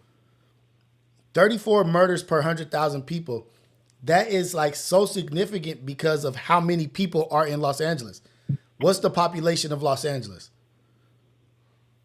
Let me see. Population of Los Angeles. This is in the 80s. I think actually 1980. 3.8 million. Right now it's 3.8 million. I don't know how many it was. But if it's 35 deaths per 35 murders per 100,000 people, and there's 3 million people, 3.9 million basically, do the math. You know what I mean? Like, it was just really, man. And then if you just do the numbers like in watts, like with the project, like, oh man, that shit is horrendous. And let's want to talk about how the government set up our neighborhoods, dropping off crates and duffel bags of guns. Say that one more time. I said, let's not talk about our government that's going into our neighborhoods, dropping off crates and duffel bags full of weapons. Hey man, I'm gonna talk about something real quick. I heard about that, and I'm gonna get to you, GFS.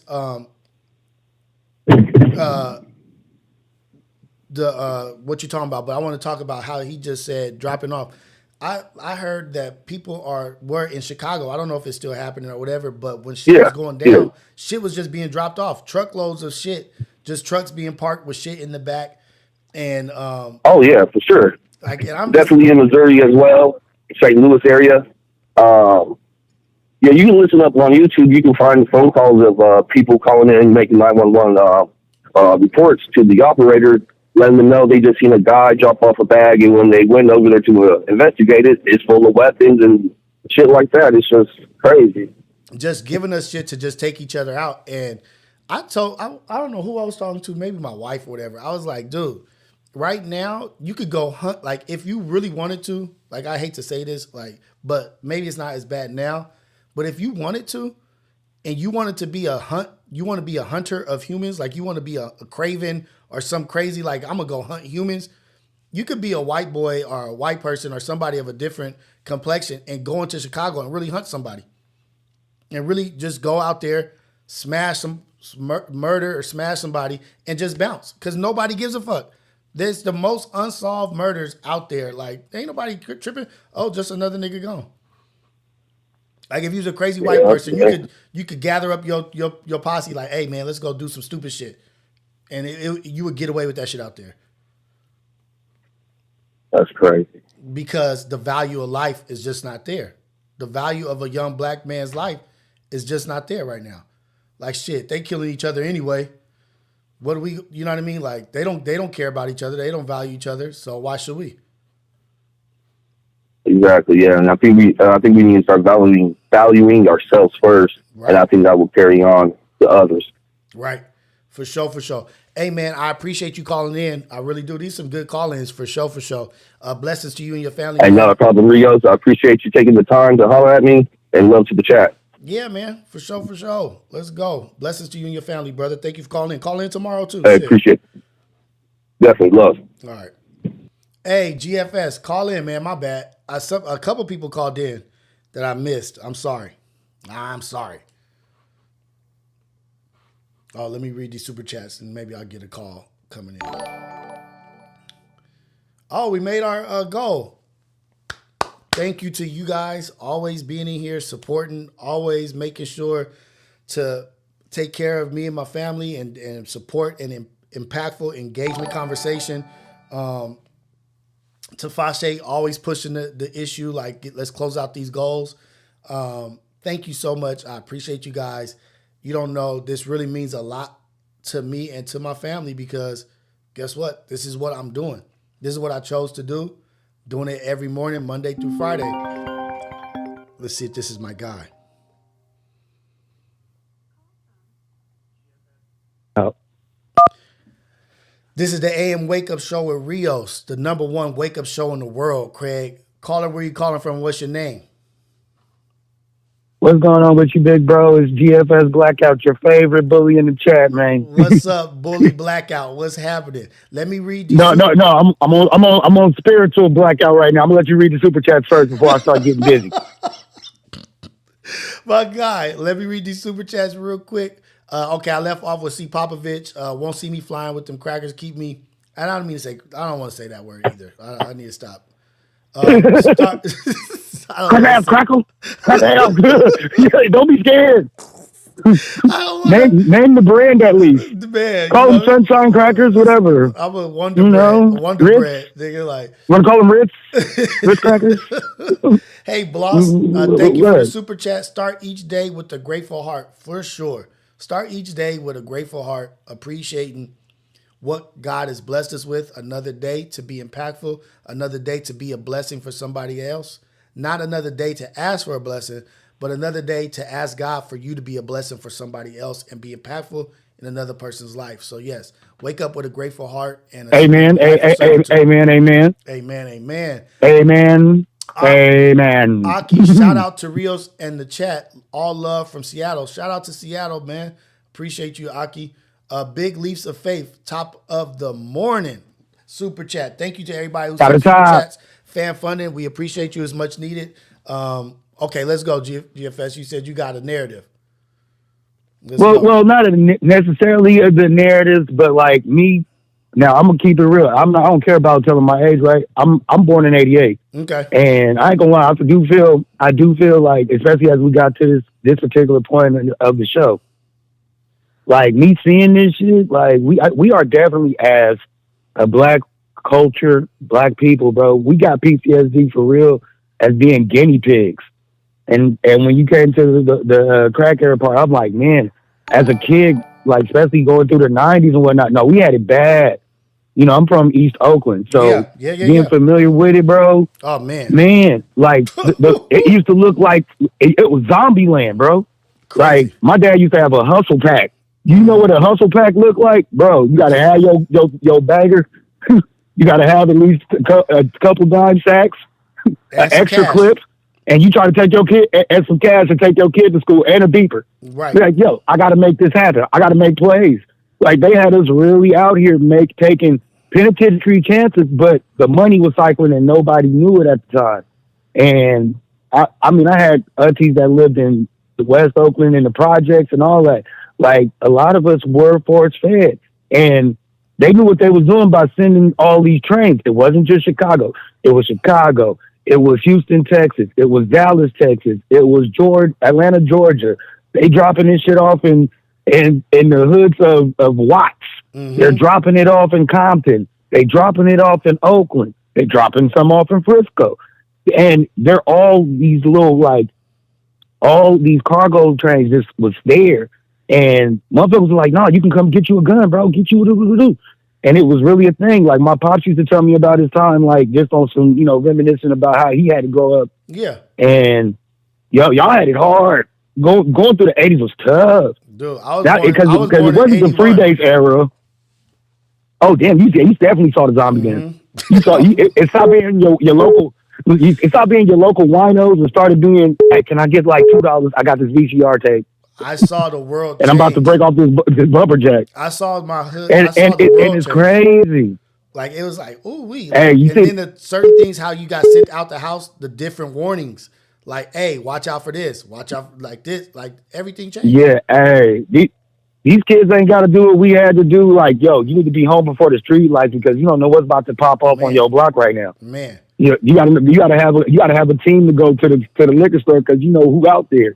You don't know if the police gonna pull up and shoot, or if your homeboy's uncle is about to get off on this nigga for running off on the plug. Exactly. It just was like that for me. And I saw my first back tens and it didn't have to be AKs back it didn't then. have to be strategic. You didn't even have to be strategic back in the day. Not at all. Because hey, you know what I was watching a documentary. It was like what they call it. It was a free market joint. So everybody was selling on every block, and so it's like, yo, my uncle's over here, my family member over here, my play uncle's over here, and everybody's hustling, everybody's doing. But at the same time, you know, I always said it was systematic because within 3 months, all these niggas is wiped out. Next group of little homies came up, they picked it up. Now they wiped out. Like every 3 months, there was like these almost like gang sweeps, but they were doing this for the drug era.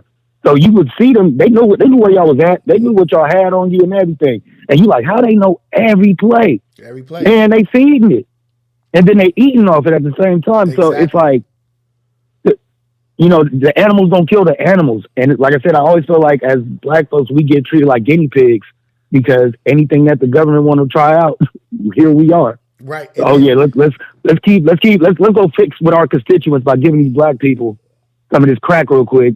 We're gonna make sure we separate their mamas out real quick. You know what I'm saying? Everybody is gonna eat off this right here. I just want to know who came up with the wonderful plan because at the end of the day, it always seemed like it was a thing, at least to me, that, you know, as beautiful as we are and as smart and intelligent as we were, it kind of was like, you know, I used to hate hearing people be like, you know, I hate white people, blame the white man, but then you start saying, I don't blame the white man as much as I blame the white system. Right. Like, exactly. And I'm like, it's the system. Like, I found out, like, recently, a few years ago, my mom was telling me, like, my grandfather was a part of that Tuskegee Airmen incident, you know, where they was doing the Alabama experiments on giving them syphilis. Yeah. Yeah. Mm-hmm. I said, bro, like, we are test dummies. Like we are totally guinea pigs to whatever the government wants to try. And it's saddening, but then it's like, whenever there's a money play involved, 9 times out of 10, we're going to be messed with. Even with the 3 strikes rule, that was a money play. Oh, for sure. Oh, these guys are animals. Well, y'all feeding this. Look at y'all feeding this stuff. Look at it's going to take a minute for you to see, but look, I got a shirt for Society of Freedom, right? .com. On societyofreedom.co, I put it up. Red Tails, the Tuskegee Airmen. And I know it's not the Tuskegee, the syphilis thing, but I'm sure some of these men were affected by that. But I did a Tuskegee. Oh, yes. I did a Tuskegee Airmen Society of Freedom shirt. And so. Oh, that's fire. I pulled it up real quick just to put it in here. But just because we talking about it, it just made my ADHD. Yeah, and I always say, like, it's kind of a thing, like you as me being a man of color, it's like you kind of have to recognize that, hey, we are the most prized, but we also the most used. Right. And it's kind of hard to see your greatness when everything you see around your initial is all systematically based. It's all you know what I'm saying? That 3 strike thing, like I got one cousin that's like locked up off the 3 strike rule, and it's tough because, like, man, he got locked up for the 25 for writing a bad check. I got to do 25 regardless for writing a bad check because of a bad check. Hey, dude, look at this. I remember when I got locked up, and I was like, I was only in there for like a week, but when we went to the courthouse, there was like a Hispanic dude or whatever, like, but he was older. He was like 60 years old, and we were all like, damn, that's a cool old cat up in here. What's he up in here for? And we knew he was in there for something serious because he had a $1 million bail. And we was like, damn. He was like, I ain't did nothing. I ain't did shit. I don't even know why it's like that. And so he was sitting like with the paisas or whatever. And but he went to court. He went in. We were still in the cell. And when he came back to the cell, he just like didn't say nothing to anybody, to his peoples. He just put his head down, went and go sat in the corner. And then his people went to talk to him. They gave that nigga his third strike gave him life because he didn't check in with his parole board before he moved, or he didn't do his address or some shit. Wow. Some bullshit. And he had like started a business. He had been paying taxes. He wasn't running he wasn't running.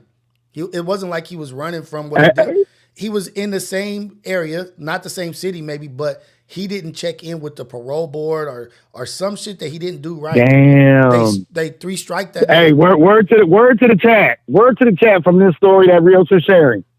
Check your legalese and go to your local law library. Right. Check your legalese. Because if you don't check your legalese, the paperwork within the paperwork, they will throw the book at you like you don't know. Like you don't know. And it's easy to throw the book on you. He was an old man, just cool old man. And he had he was just started boo crying, like my grandkids, my daughter, and the shit that he did, the crime he committed was like 30 years prior or some shit. And it was like, yo, hey, shit is once they get you in the system, it's systematic. And I was talking in the chat too, of especially on the other side, especially for the younger members of our chat, yo, some of y'all are also a part of this generation of where the single mother thing was popping, especially the early 2000s, and they was taking your kid and telling your kid that he was slow. You might need to get him evaluated. Right. You need to go get him a check. They was pushing this whole narrative of you need to go to the county building and put them on paperwork. Once you systemize, now you are a slave to the system. Exactly. And you can't really tell because, I think I got a couple family members right now that are legitimately eating off everything governmental. Never had a job. Never had a job. Never had a job. Never even tried to apply. Yo, I'm about to take all of my kids. I'm about to get all this EDT. I'm about to get all of this Section 8. I'm about to get you're a slave to the system. You got all this money coming in and not knowing what the cost is at the end.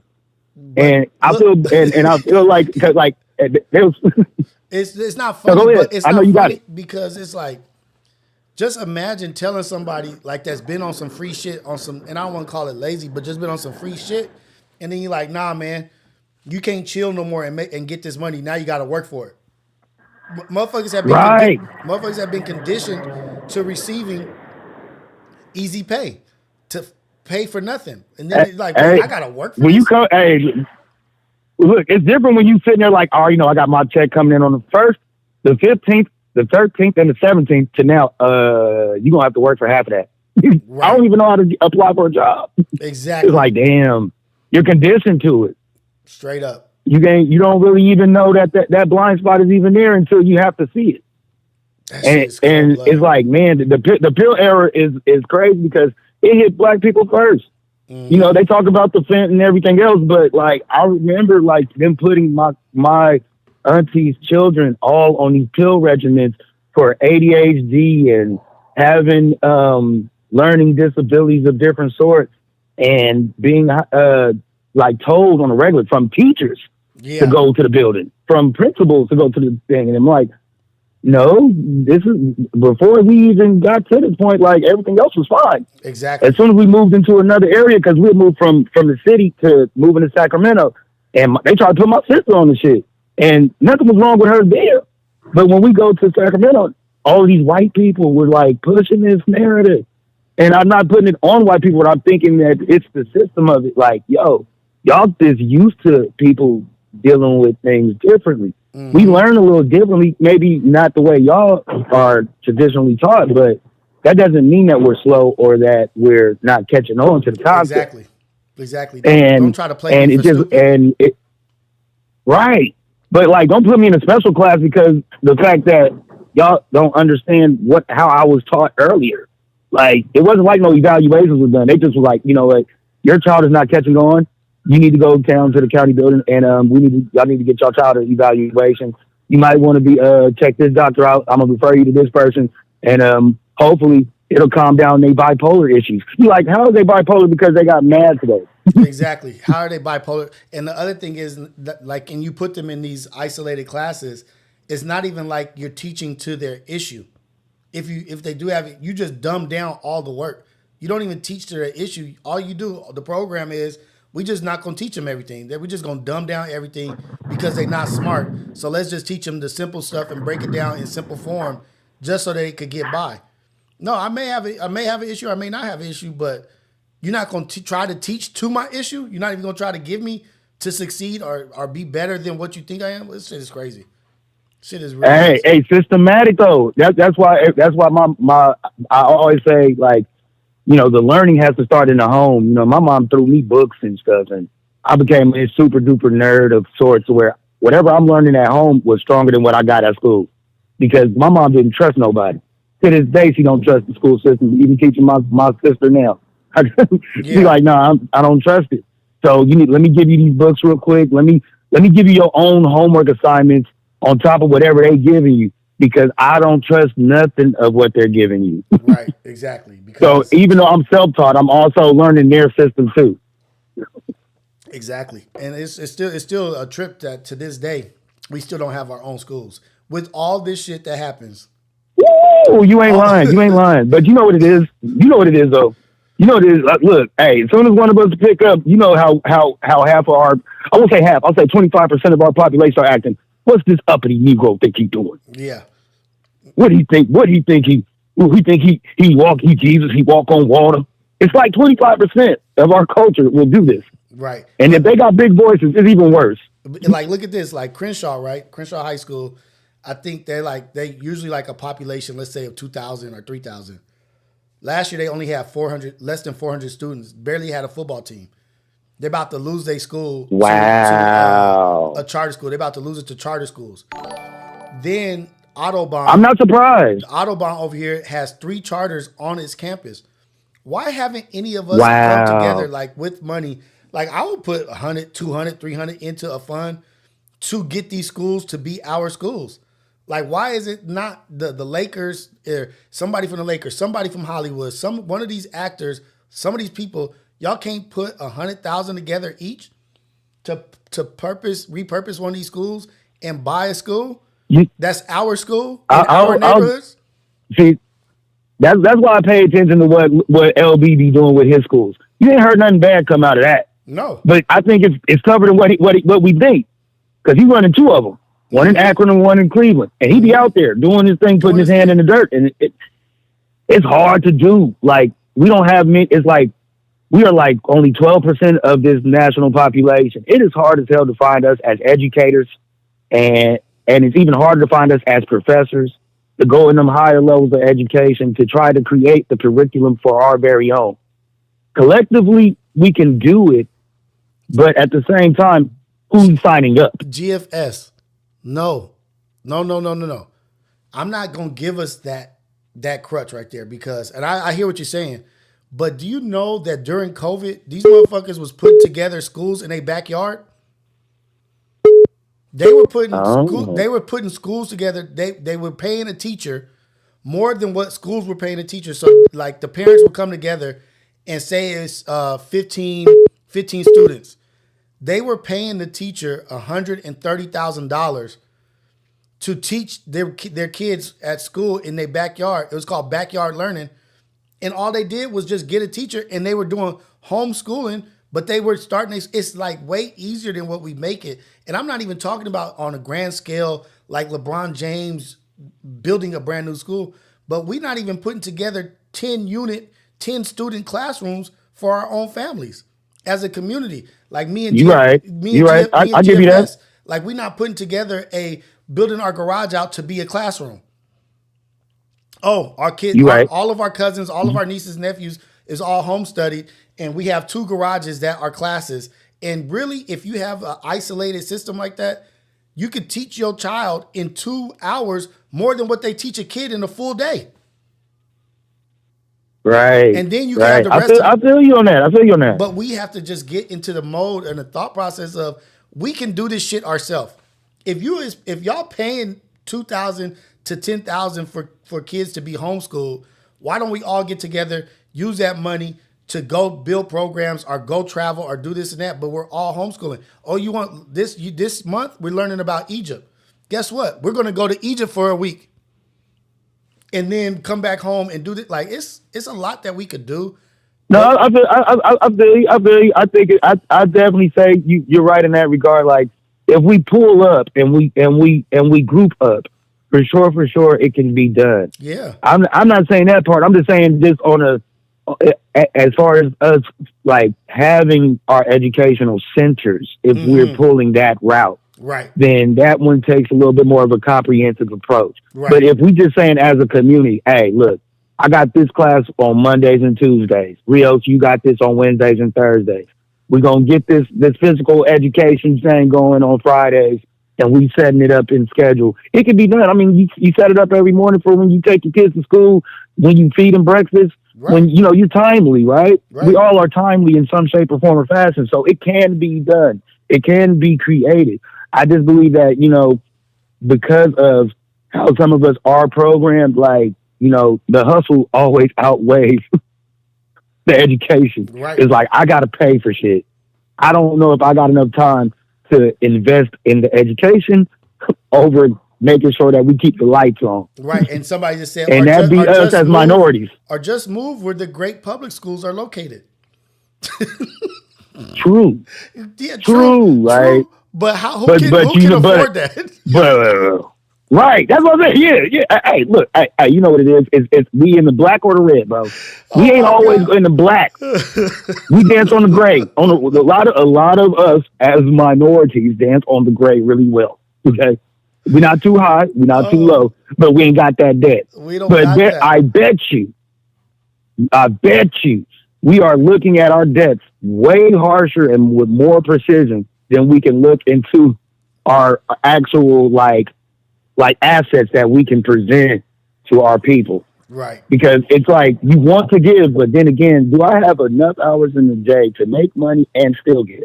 Exactly. That's why that's why I give people like Sexy Nate, right? She's Miss Vampire because she don't get tired. No. Like she could do it. She could do it. Oh yeah.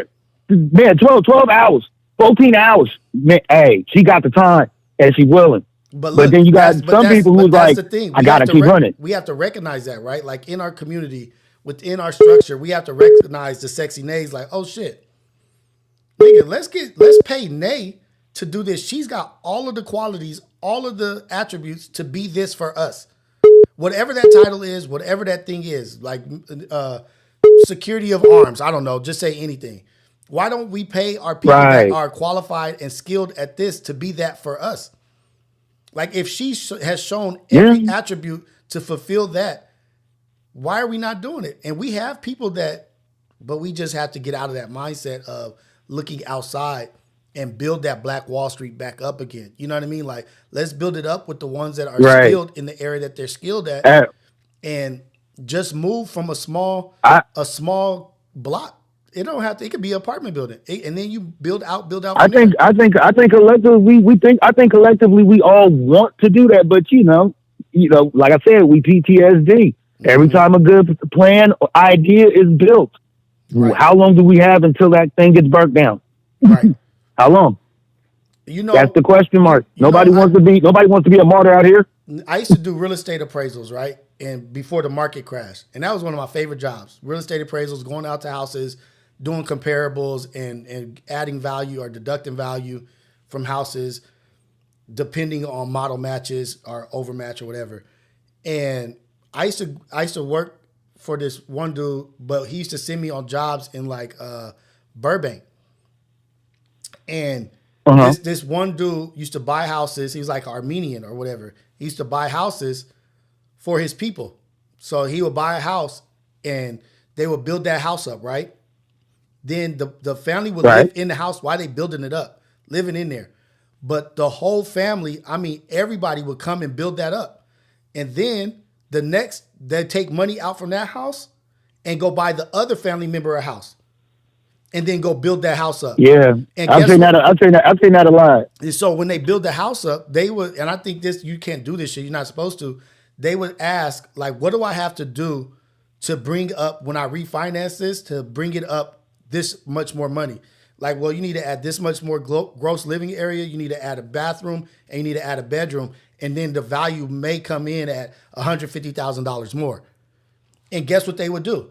Right. They would do that, get permitted. They've done it so much. They know the people in the permits office or whatever. And they would build up their house, come back and refinance it. As soon as they refinanced it, they would buy another family member a house. A garbage house. Yeah, we got. I think what we call it in Sacramento a house flip. Man. Yeah, a house flip. A house flip. House flip is crazy. And so they would live. They all lived in the first house, and then they continued on and just kept getting everybody else a house, to where the whole family is got houses. Like, I was like, damn, man. like we can't even get along in the same house without no bed in it. Like, hey, you ain't lying. You ain't lying. We got to sleep on the floor for 4 months, but you gonna have a house at the end of it. Nah, man, I ain't sleeping on no floor. What the hell you talking like? Hey, no, hey, look, hey, you know how it would be for us if we packed in too long. Hey, so look, I'm gonna need you to chip in on everything up in here, and then you're gonna have to get out at some point. Right. It's like, wait a minute, like, can we just like pull this together? Can we just like, give me a 2-year situation where we could just put this in? Like, I had a real good friend, right, named Juan. Yeah, and he had a whole household, like it was like, I think like 8 or 10 of them in one house.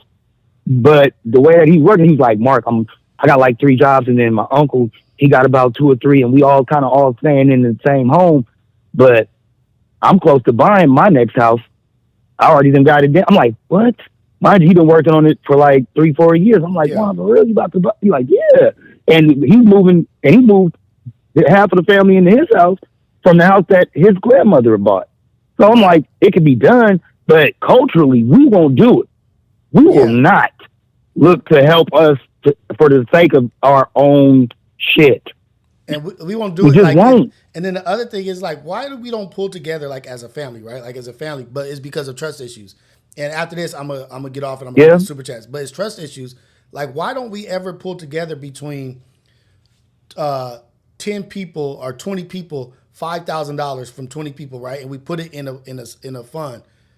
And when the next person is planning on starting a business, or the next person is planning on buying real estate property, a commercial property, or even residential property, industrial, whatever, all that $100,000 that you have, it just moves from account to account and sits there so that it has a history. When people look at it or go in to check your credit or check, like, oh shit, he's sitting on $100,000, and it's been there and it's been building up ever since, and you just keep adding to it so that you have a history of sitting on money and you could get the loan. And then you take that pillow fund, that money, and put it in somebody else's account. Now let's build your shit up and do this. So when they do go look, they see that this has been built up from this or this and that. I don't know even if that's true or you could do something like that, but we need to start thinking outside the box and doing some shit. I'll say this, and I'll close it out on my end, and I'll hop back into the chat like I'm supposed to. But I'll leave it at this. Because we are built from a structure of mistrust in our own culture, it's going to be the hardest mountain for us to climb, because of that built-in structural distrust that we have for one another, that no matter what, we are always going to have to fight our natural instincts to pull away from each other, as opposed to pouring into one another and believing in the ideals all the way. It's just a very difficult thing to overcome, and you've never seen the examples of it coming to fruition all the way. Mm-hmm. We got our NAACPs and things of that nature, but at some point, everything done been infiltrated and poisoned, and we watched everything fall in front of our eyes. And for the intellectuals like me who pay attention, it's like, is it really worth dying on the hill knowing that this mountain on the other side has our greatness? Exactly. Some of us do, and some of us don't, though, big bro. Right. But I'm going to get back up in the chat, baby. Man, you know I love chopping it up with you. Yeah, I'm gonna keep running that chat. You know what I mean? All right, let's go. Have a great day. Be blessed, chat. Blessings to you and your family. It's always good talking to GFS. But I'm gonna read these 3 super chats real quick. C. Popovich super chat 65% of murders in my city go unsolved. We got to do better emotionally as ninjas, Hispanics, natives, y'all ninjas too. We definitely got to do better. We got to do better. Like, that's the product of not loving ourselves and not seeing the greatness in ourselves in another person. We're supposed to look at our neighbor or somebody that looks like us. We're supposed to see greatness in them because we're supposed to see a reflection of ourselves. So if we don't see if the reflection we see of ourselves is not a good reflection of self-hatred, you're going to do whatever you can to that person. Harm them, do this, like give them no value because really we don't value ourselves. And what we see in them, we see ourselves. Ain't no value there. So I definitely don't value you. That's like Nip said. We go through the world looking for somebody that looks like us to harm them. Surpass everybody who doesn't look like us and go find the person that dresses, acts, and looks like us to take them out. This is the AM Wake Up Show with Rios. Caller, where you calling from and what's your name? What's up, my boy? What's going down? Alex DeLarge, West LA. Alex DeLarge. Hold on. Let me read a couple more super chats real quick. Go for it. C. Popovich, super chat. Our biggest enemy isn't the white man or the system. It's illiteracy. Larry Bernard Hoover. Then it's the white man, then the system. Hey, C is on this shit today. Hey, thank you for the super chat. Everybody, thank you for the super chat. And then Kevin Finley dropped a 50 piece. Hey, man, shout out. Kevin Finley, good morning, Rios. Good morning, chat. Thank you for the super chats. Thank you, guys. I appreciate all this. We celebrate and we building the community over here. And now we got our boy on the line. Shout out to Kevin Finley. Shout out to C. Popovich. We got our boy on the line, Alex DeLarge. What's going on, man? What's on your mind? What you want to talk about? Chilling, man. What's cracking? Shit, you see us? Same shit. Oh, do I have a problem? I got a problem with a lot of shit, man. I mean, I got a problem. I didn't say no. I didn't say do you have a problem. I said what are you going to talk about? I want to talk about the problems that I have. Let's go. I don't know if y'all remember Alex DeLarge from Monday. Was it Monday? I think you called Day for yesterday. Yeah. So yesterday was Wednesday, Tuesday. Yeah. Let's go. Let's talk about it. The chat was cooking me, man. The chat was cooking me. I was watching it later on. I was like, oh, these fools. But you know what? They were having fun. So, it is what it is. Homegirl that came over that night. Remember, it was my first date. Yeah. Well, she came back last night, so that's taken care of. Okay. So y'all moving forward. Yesterday, I woke. Oh yeah, no. She came over last night. It's done. We already handled it. It's over. Like she came through. She had a good time. We had a good time. Good. Yesterday, I checked in. As soon as I wake up, I put you on and shit. Then I'm like, I'm listening, and all of a sudden you're like, I don't want to get into my conspiracy things, but man. And then I just tuned out and kept on doing what I was doing. I came back. You talking about building a bunker underground? I tuned out. This is after you said, "Oh, I'm not going to get into it." Then I tuned out again. All of a sudden, this motherfucker got somebody talking about frogs and feeding them in the toilet and like having a self-sustaining fucking. Man, get the fuck out of here, dude. Well, this is what you do. You get frogs, and after the frogs take a shit, then the fish swim around, and the fish clean the frog shit by eating it. It's like, man, get out of here, dude. Ain't nobody gonna start a whole fucking farm in their toilet to survive, man. Dude, chill out with that shit, dude. You better. This motherfucker. You were all excited because he was black too. You're all, yeah, I like that he's a brother. Yeah. Teaching you how to grow frogs in your garden. Man, you think these fools are gonna be doing that shit? They're doing it right now. It showed you somebody doing it, fool. It literally showed you somebody doing it. What you mean, do I think they're going to do it? I showed you an example of somebody doing it. Did he hang up? This fool phone must have died. Damn, he was cooking, though. That thing is entertaining. Call back. Yo, I'm right here. What happened? I'm right here. Yeah, my bad. I pushed the mute button. I'm walking around. I almost hung up. I was like, man. damn, his phone must have died. You can't be talking to fools about incubating toilets with frogs, and these fools just go to Chick-fil-A. You know what I mean? Like, hold on, Alex. Hold on. The wrong so there was no toilet involved, and there was no frogs involved. might as well be. It's like, where else you got a little land, a little piece of water that you could just anyway. But no, man, homie was crazy, dude. Like, come on, dude. But it was funny because the only thing that was funny was like, look, I don't want to get into those conspiracy shit, man. That shit went on for like a half an hour. Dude. Yeah. And I'm about to have you better tune out because I'm about to have a whole live stream that's only about conspiracy theories called BYOCC. Bring your own conspiracy and coffee. Check this out, Rio. So this is one thing that's like important that I want everyone to hear, right? Okay, so like I said, I've been fucking with you guys forever, right? And it's important? Adam. This is important? Yeah. Adam 20. Yeah. Adam 22. Next. We don't care. No. But see, that's the thing. Okay. So did you ever see his baby shower? Adonis' baby shower? Did you see Adonis' baby shower? I looked it up, but I never clicked on the video. But you had told me to pull it up. I pulled it up, but forgot to click on it. Let's go to Adam 22. So so this dude is the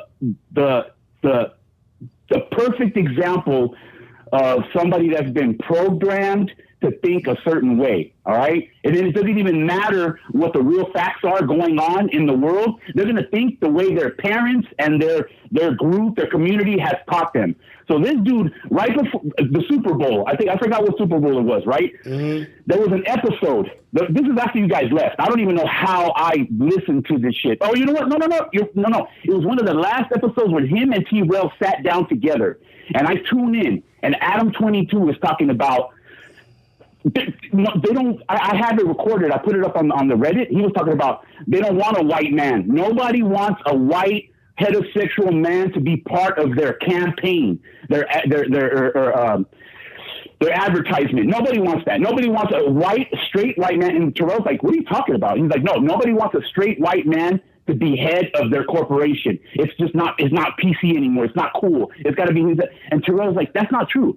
And I'm thinking to myself, dude, this is full of shit. He's just literally just throwing words out there. You know what I did? I'm telling you, dude, this was like 2 or 3 days after the Super Bowl. Mm-hmm. I went and went on YouTube and I did a search for the Super Bowl commercials that year. 80% of them was a white man. The face of the company was a single white man. Yeah. 80% of the companies. And this dude, I'm telling you, but Adam 22 is for millions of people just putting it out there. Yeah, they don't. It's all PC. It's all all this shit. And they don't want a white man, dude. It's like that's the shit I'm talking about, dude. And people, it's that fear mongering. It's getting people. That's what we were talking about earlier. Was the propaganda of selling these fear mongering thoughts and opinions to people? Like, let's put out that everybody hates this and everybody's against this to make these fools start believing it. And it's nothing. There's no facts based behind it. Like the white man is the most attacked man in the world or whatever. Like, and it's another one. What right before the elections, I would go on Facebook and like every other fucking generated post would be like a fake ass AI picture of a veteran talking about like, oh, I guess America thinks that, queers are more important than, our veterans. That type of shit. It's like, what the fuck? And then as soon as and I thought about it like day before yesterday, I went back to my Facebook. You can't find none of those posts. So all these fake patriotic, I came across something the other day. It said America doesn't teach you American history. America teaches you fake patriotism. That's what everything's about. Like now, dude, I see an American flag. And that shit to me, what's sad about it, I don't think about Hulk Hogan. I don't think about football. I think about racist when I see a fucking American flag. If I see somebody coming down the street and with a big ass American flag all over it, I know exactly what his agenda is. But wait. So they're weaponizing our own flag. But wait, in some portion, some part, yeah. But I'm not going to generalize everybody that represents or everybody that puts the American flag up or represents the American flag is doing it because of faulty motives or because they're racist. Or there's a lot of proud Americans. I'm a proud American. I don't have an American flag posted up, but I'm proud. I feel you. But it's like not everybody who has an American flag is the monster. You know what I mean? Like there are some monsters out there. You know what I mean? Like that feel a certain way, that are racist, that are this. But a majority of us are not racist. Like a majority of us in here, we're not racist, but it's still America first. You know what I mean? But there is racist like this, and this is the Rios, wait. You know what I'm talking about. I know, but this is the thing. There is racism everywhere in the world. Absolutely everywhere in the world, there's racism. It's the American racism is very real for us because we experience it, and also it's also being propaganda and promoted and this and that, so that we all stay divided and it's divisive and it's segregation and we don't get along. But I hear what you're saying. There are some that are that, but there are a lot that are not. You know what I mean? But go ahead, keep cooking. I got you. I mean, but you know what I mean. You know what I mean? Like, we never even saw that. If you think back, you could just think back and let's go back prior to 10 years. There's always been racism from hundreds of years, obviously, all over the world. But if you look back from like right now to 10 years ago when Trump first started doing all this shit, man, that shit ramped up all these fools to get all brave and bold. But you know what? You know what I love about that shit? That some of these people are so fucking stupid is that they sit in front of a camera and they record it. That's what I love about this shit. That's what I love about all this. Exactly. But that's the same thing about the American flag. When I see a motherfucker driving down the street with I'm not talking about a little American flag sticker, Rio. I'm talking about a big ass American flag fucking flying out the back of the truck. We know what that means. We know what that means. Oh shit. Period. It can trigger Come on, man. That means this is mine. You know, did you see that motherfucker? I'm gonna stop cussing because the chat was he's potty mouth and shit. But check this out. This one dude, I think who knows where it was, out in the middle of middle America. He stopped these two. Wait, say it again. Say it again. The what of a middle America? Say that one more time. There was somewhere in middle America. Okay. You know, the Trump thing and deportations and all that shit. Well, this white boy had the balls to fucking stick his head inside these two Mexican dudes' truck and ask him where he was going, getting super racist. Did you see that video? No, I did not. Did you see that? Oh man, this dude, a white boy, country, out in the middle of America, who knows where, right? This dude, this shit pisses me off, which it is what it is. But like I said, I also love that these people are so stupid to do it. Anyways, he pops his head in the window. Imagine, this could be my uncle, this could be my dad, this could be any of these. These motherfuckers, all they want to do is work. And for the most part, a lot of them are legal. They're just shy. They've always been known to stay in your place.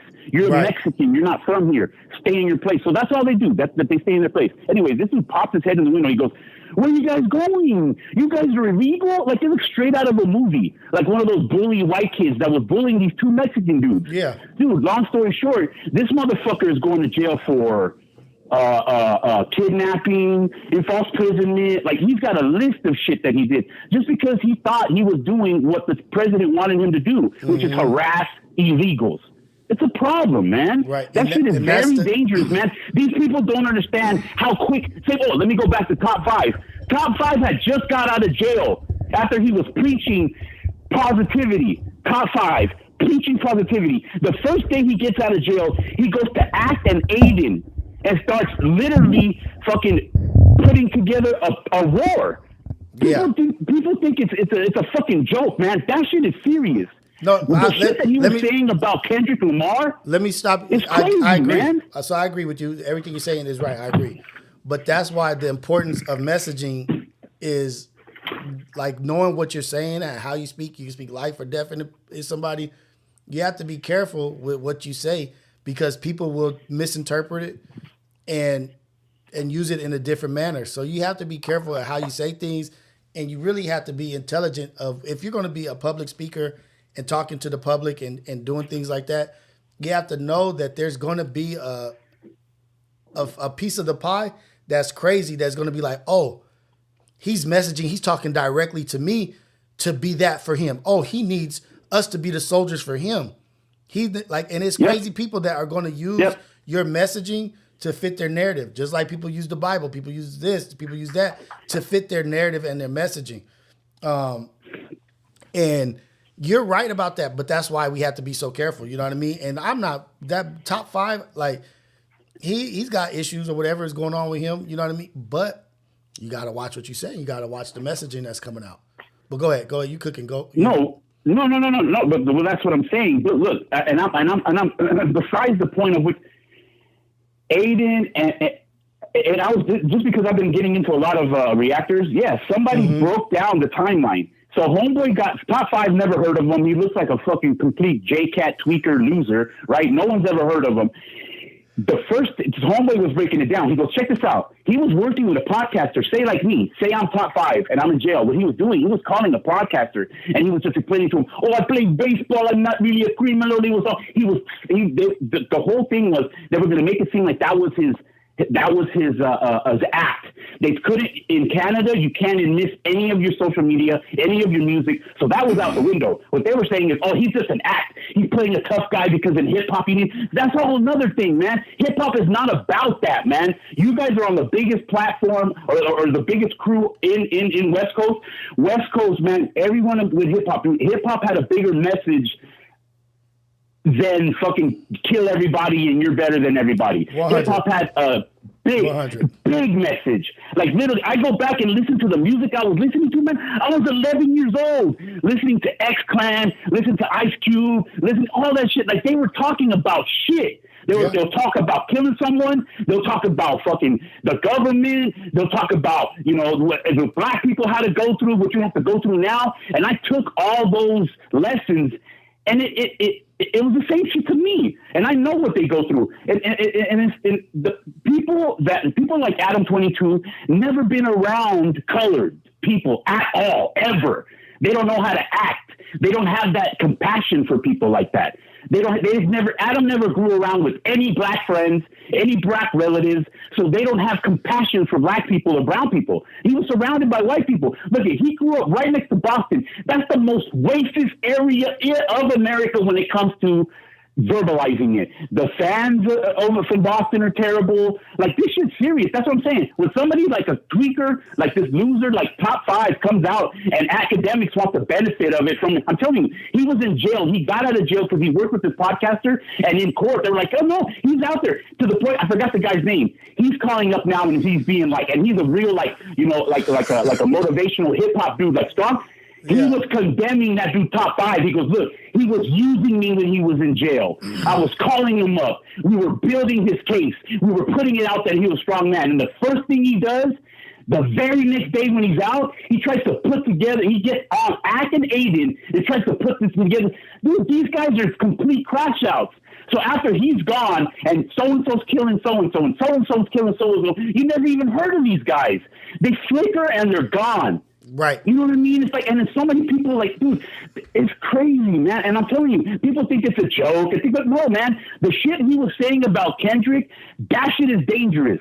That shit is dangerous for everybody. Trust me. And LA is crazy. It's another level. Dude, nobody can come here. I remember when the beef was just cracking off, and that's me. I've been listening to hip hop forever, but I know it's entertaining. All this shit is fucking fake. I've met a bunch of rappers, man, and I've listened to their music prior, and they might be local guys. And then when I meet them, they're just like little young kids. But the music is so like deep and scary and like, ugh. And then I meet them, and I'm like, dude, you're just like a little kid. But that's what I'm saying. And these people believe it. These people believe that's how they really are. And this lifestyle. That's what I'm saying. I've been talking, when I talk to people, when I'm listening to podcasts, a lot of people base their conversations off of quote unquote facts. If something comes out of somebody's mouth, you know what that is? That's not a fact. Those are just words coming out of somebody's mouth.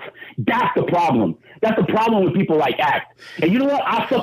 Man, you guys, all I'm saying is, you guys have the morals. You guys have the morals, regardless of where you are. That's another thing. They hate the West Coast. Of course they hate the West Coast. You guys were talking about that yesterday. And the problem is not this. The problem is not that. The problem is we were beefing with the East Coast. The East Coast controls the media when it comes to hip-hop, especially in the 90s. They had all the magazines. They had everything, right?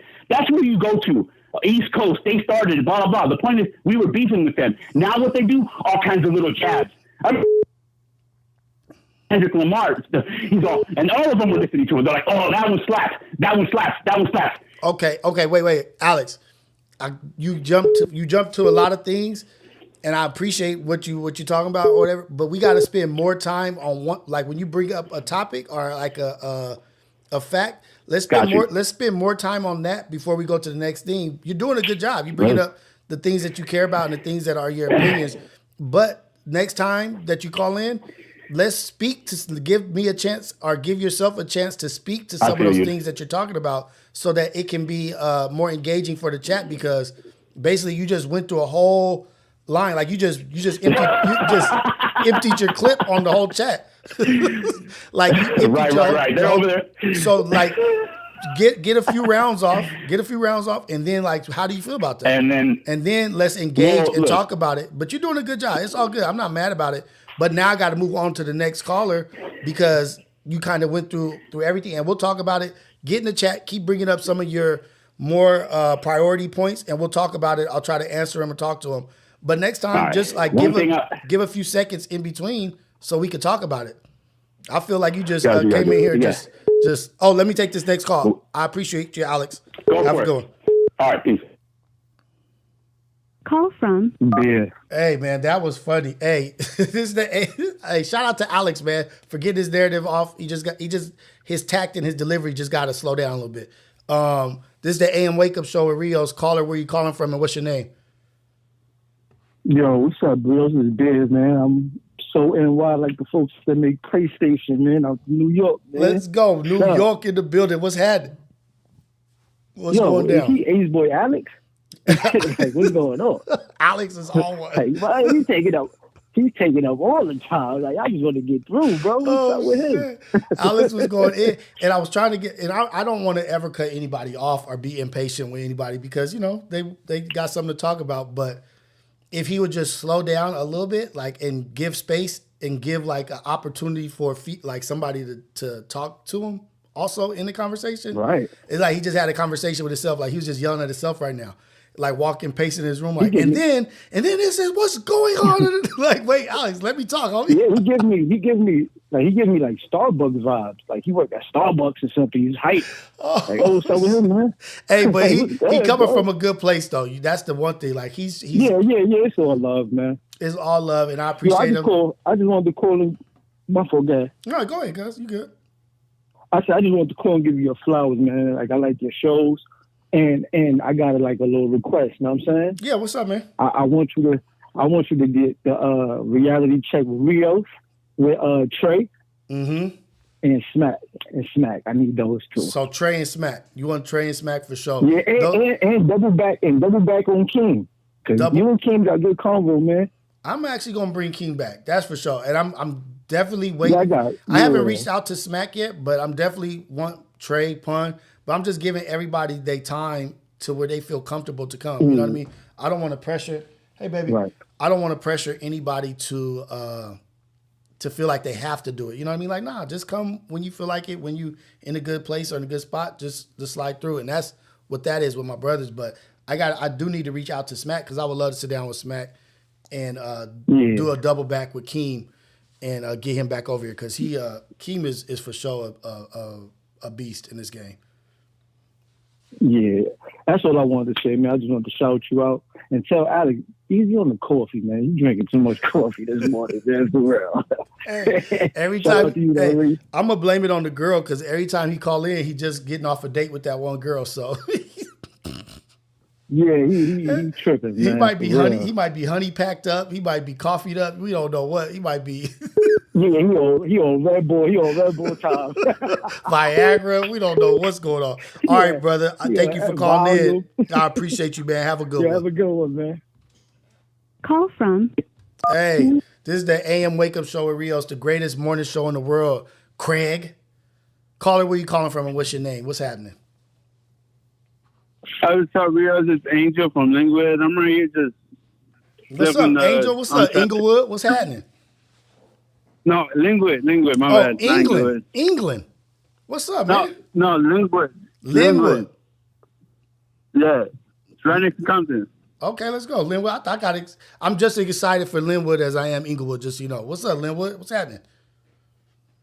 So, good morning. I was just calling first time caller, but long time watcher. Okay. I just wanted to check and say what's up, good morning. And honestly, right now, I didn't even know because I'm driving. My daughter literally just called because she sees me watching your YouTube all the time. And I need to go drop her off to school right now. Hey, it happens to the best of us, man. We get caught up. Sometimes we get a little distracted, but our babies know where our heart is. It's all good. Anything you want to talk about? Anything you want to shout out or whatever? Nah, I just want to say I love your shows. Keep it going and watch. Give me a couple months because I'm down bad right now. But hey, watch. I'm getting back on my feet. I'm gonna see you up there. I'm gonna start doing my blogs and everything. So I'll see you. Hey, yeah, hit me up on Instagram, man. Send me some pictures of your dogs. Let me see what kind of dogs you got. No, not dog blogs. My bad. Oh. I don't know if I'm pronouncing everything right. No, you're not, nigga. You're not.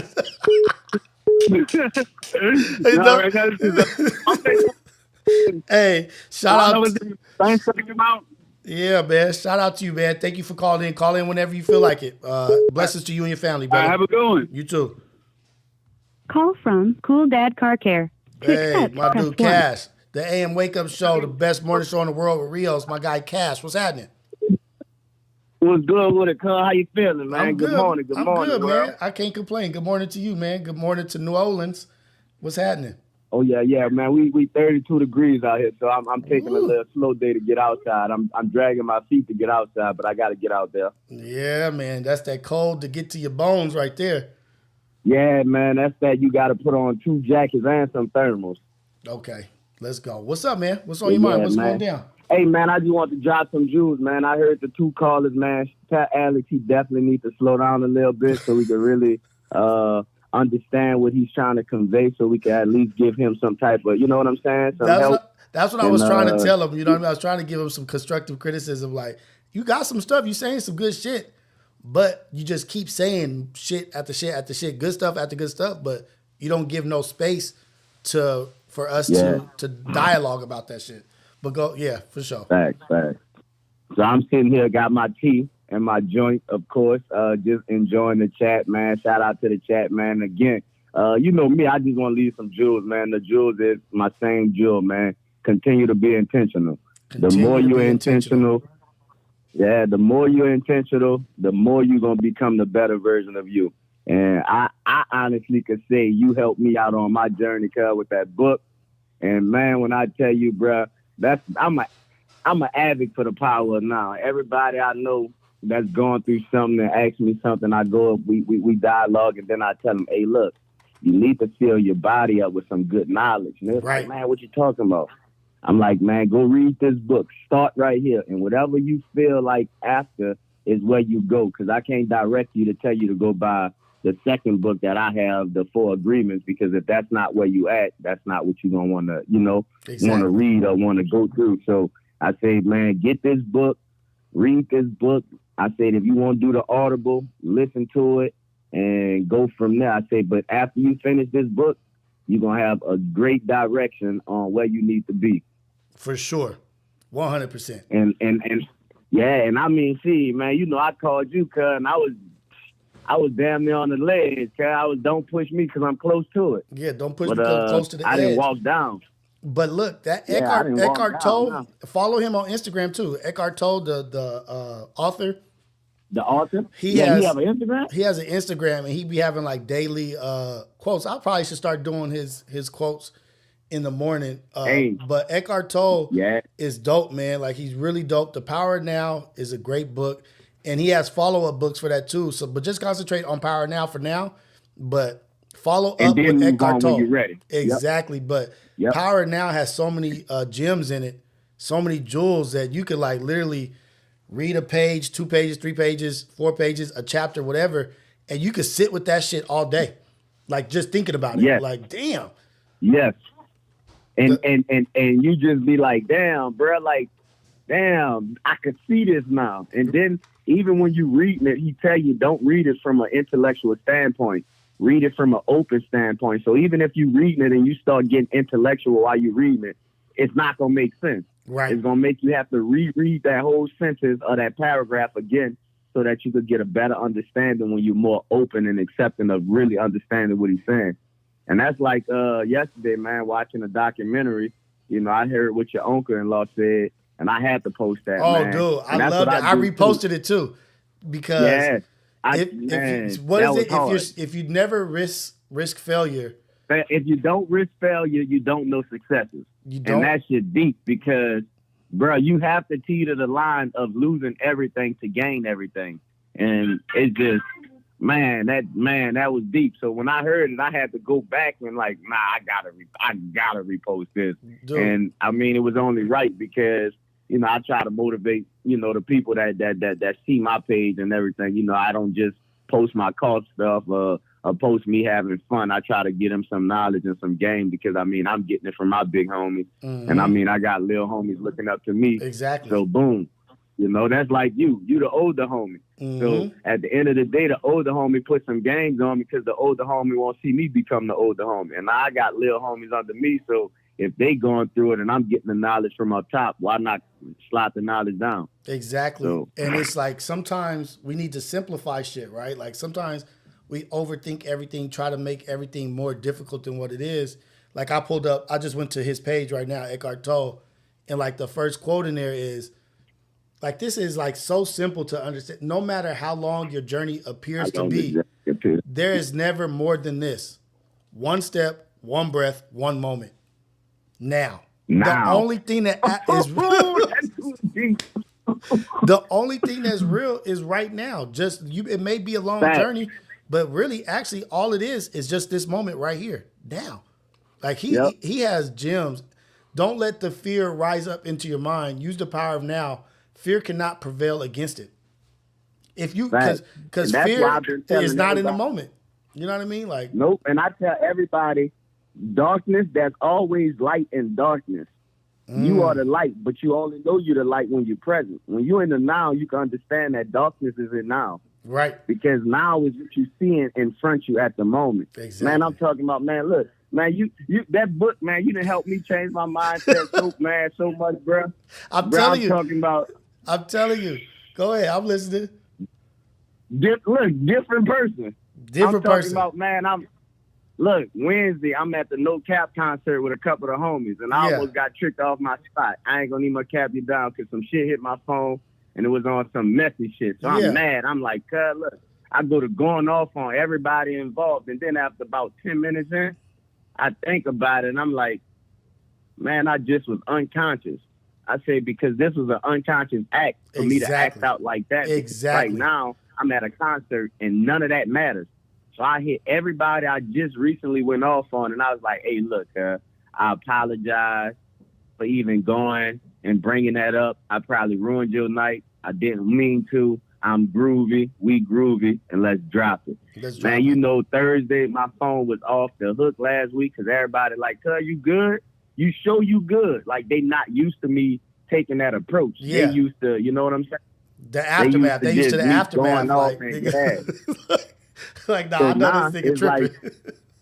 Like, so look, all for the weekend, if any one of them who was involved in that went outside somewhere, they like, hey, cuz, pull up, bro. I got a section we got about, or come to my section. They was all on damage control because they not used to me having this mindset. So I told them all, look, bro, the old me died, bro, and death isn't the end all be all. Death is just killing off what you don't need. Exactly. Eckhart taught me that. Look, look at what you just said. The things you don't need. Death is just killing off the things that you don't need. You just said that. So I pulled up a quote, and the quote that's on the screen right now. Part of manifestation practice is what you let go of rather than what you add, nigga. What you add. Man, this dude said, bro, Tati in the chat, so I can't use none of his lines, bro. But yeah, man, this dude good, man. Hey, let me tell you a story, Cash. I'm gonna make this one happen. Let me tell you a story. I don't know how I came across. I literally don't know how I came across this book. I can't wait till my memory serves me right, and I figure out who sent me this direction or how I came across the book. I don't know, but I was at SpaceX, and I used to work with a bunch of military cats, and there was one cat that came in that was an ex-Navy SEAL, and he was a part of that movie that came out. Like the worst day for the Navy SEALs when the most Navy SEALs passed away.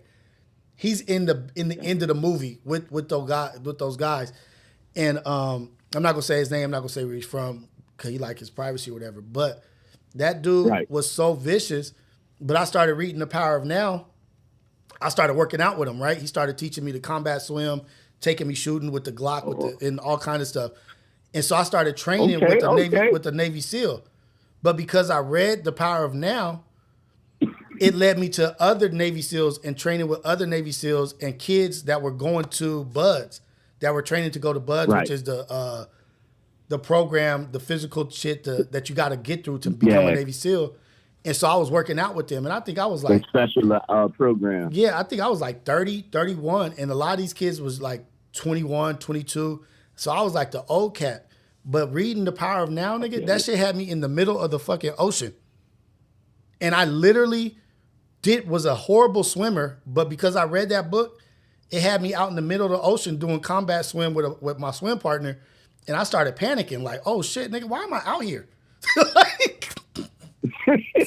He started getting, he was like, wait, hold on. Hey, hold on, what am I doing? I am not a swimmer, but I was out there with a swim partner, and you guys got to face each other when you swim, so you can see if something happens that you there for him. And my partner was like, hey man, you got this. Ain't nothing you can't do. We've been doing this in the pool. We've been doing this, and we just got to get to this buoy or get over here and come back. You got to just chill. And I was like about to panic, and he calmed me down. And we weren't even like a quarter through the swim before I started panicking. Nigga, we finished the whole swim, but my brain tried to shut my body down before I was even halfway through. And I finished the whole thing, but that's why you can't let like the emotional intelligence and the unconscious and the subconscious, you can't let your brain control your body. Your body could go way further than what your brain is telling you. And I'm a firm believer in that, because when I joined the military, you got to think I'm just a young man coming from across the Canal, New Orleans, right? Hold on, Cass. Hold on. Tiny Zesty aren't facing each other while y'all swim is pause. But okay, that's the most. He don't know no better. He don't know no better. I'm not mad at him, but it's the most insecure statement. Like, it's such an insecure statement, right? Like, you're in the middle of the ocean and death is right around the corner, and you could either drown or this and that. And when you're doing your side stroke, you look at each other while you're swimming, because if the other one starts drowning, you want to be able to look and be there right in the moment, or if they catch a cramp. Said looking at each other is pause. Not only are these cats if they are paused, I don't know, but that right there is survival. Yeah. I mean, so look, when I was in the Army, we had don't act, don't tell. So you dig what I'm saying? If you was a male, you dressed and act like a male when you was at work. Now, what you did on your private time is all on what you did on your private time. But when we at work is when it mattered. Nowadays, you know what I'm saying? They let them do whatever. So it's gonna be comments like that, and I spoke on this with one of my homies, my ex-military homies. I'm like, it's gonna be more people like Tiny Zesty Arm or whatever cud name was. It's gonna be people like that, simply because they're allowing these males now to come in here fully flamboyant, female out type thing. So now you're making a person who's a little self-confident, that don't have that confidence in themselves and not secure in their sexuality, feel like, damn, I can't go on no mission with him because this, and this. But at the end of the day, it's kind of like, whatever you do over there, cuz, is what you going to do over there, cuz I'm going to do what I do over here. And in the words of every H-banger, hey, man, look, you groove your groove, I'm going to groove mine, and that's going to be that. But I want to ask you a question. Man, I want to ask you a question about that and how you feel about, like, because this is just my thought. It might be ignorant or whatever, but that they are taking away, like, I don't know if they're getting rid of or taking the transgenders out of of the service or whatever. But do you feel that because my thing is, if you feel like you want to cut off a part of your body, I thought that was like a mental thing. Like, something kind of be wrong if you want to cut off a piece of you. Yeah. Like, and do you feel comfortable, like, being, and it might be ignorant, I might be completely wrong, I don't know the science and the medical shit behind it or whatever, but do you think, like, the person that's willing to cut off a part of their body or change they think is mentally stable should be over there in a war? No. Okay. No, because it's like this. You already exposed to seeing so much when you over there, to where if you already battling with your own mental health inside, it's going to start showing out in the wrong way. And then instead of you being an asset to the team, you become a liability. Right. Because now you battering yourself and what you already seeing out here. Because that's like me. I was good until I seen my homie die. I seen my homie die next to me, and it's just kind of like that's when my PTSD started flaring up.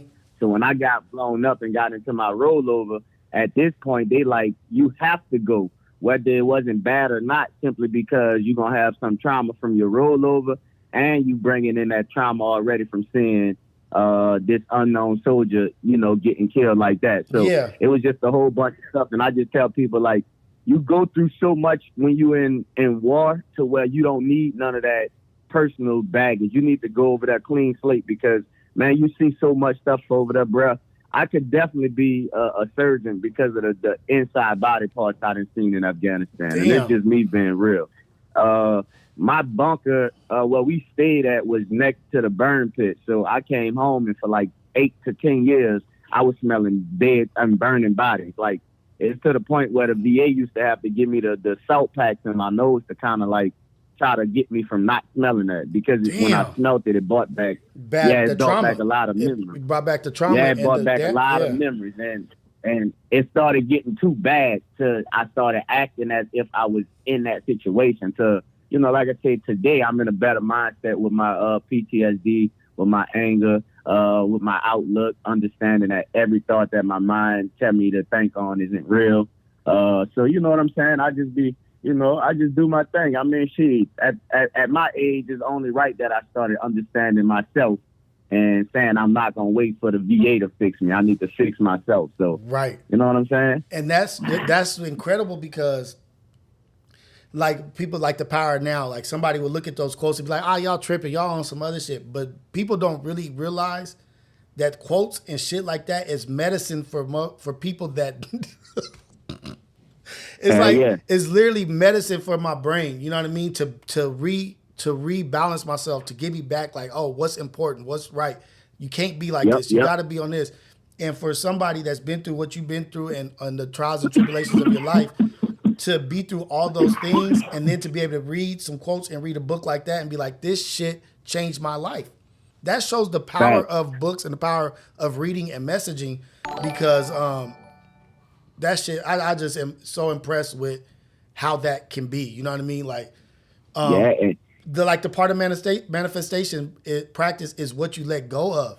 Like, who thinks of like, if I want to manifest something and gain in life, I got to get rid of this. I got to let go. Like, that's just. Hey, man, we got to have a personal conversation about some personal things that's going on, Karen, and I'll tell you exactly how that quote right there, letting go of it, is manifesting it to be what it's supposed to be. Ooh. And that's why I felt so connected to your uncle quote yesterday. Rest in peace to him. I felt so close to it because I risked failure. And that's how today I'm able to sit here on my 2.5 acres of land and have a ZL1, have an F-150, and just be modest with it, because I don't post my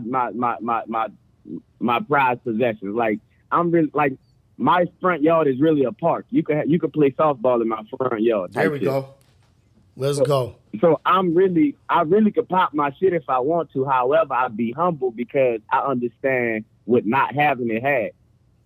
And now I have it. So now I'm just kind of trying to keep it to the point where I'm doing the right thing so that it wouldn't be taken from me, because I had a lot of things in the past that was taken from me because I didn't understand the value of it. Right. I didn't love it enough to say I appreciated what it did for me. Mm-hmm. So, yeah, man, again, just came through, dropped some jewels. We definitely need to get back on our conspiracy thing because I got some stuff wrote down. You understand what I'm talking about? But don't worry about look. Maybe we'll do it tonight. Maybe I'll do that shit tonight after Xander's basketball game.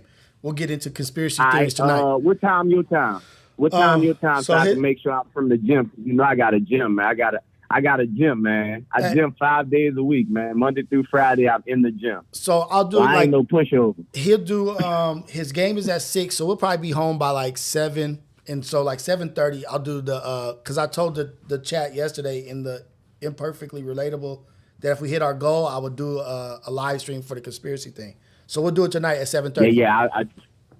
7. So yeah, that's good time my time. Hey, because you know what? I want 9:30 my time. Because I also want to bring more veterans, more military minds to talk about what they go through. Because I think, bye, baby, I love you.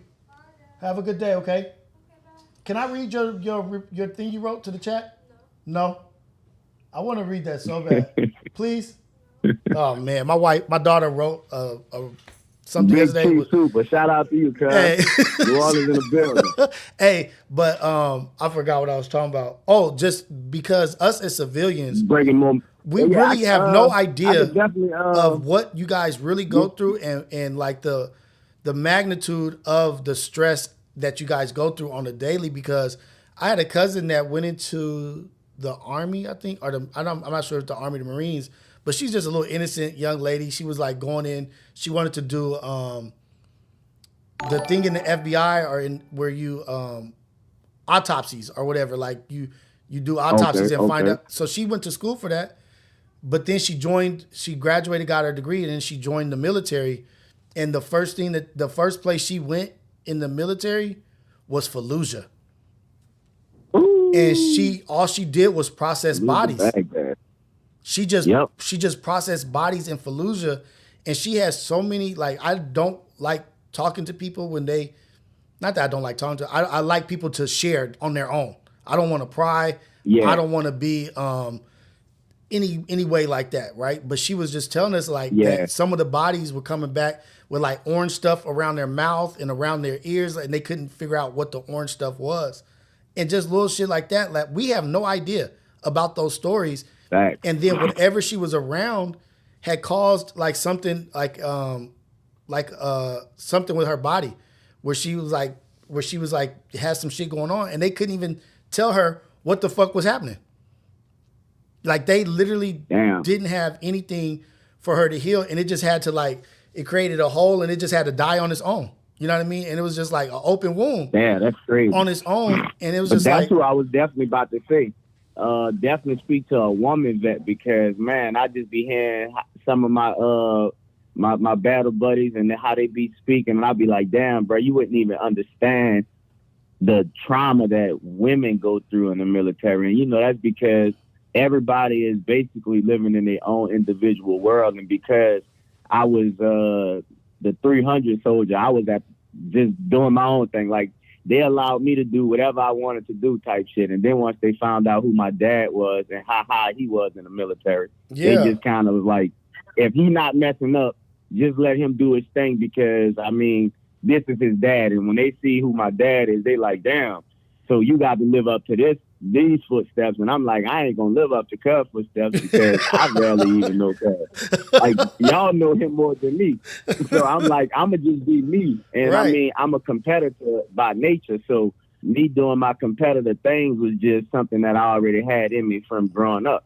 But, yeah, man, the women vets, they stories are deep, man. I've been touched by a lot of women vets, and it just makes you really respect them even more. So that's why, me personally, I feel like women shouldn't do like the tough jobs like infantry. Like, I understand women won't be tough, but allow us, the men, to continue to do the infantry side, because that's a lot of different trauma that you're going to go through in his own.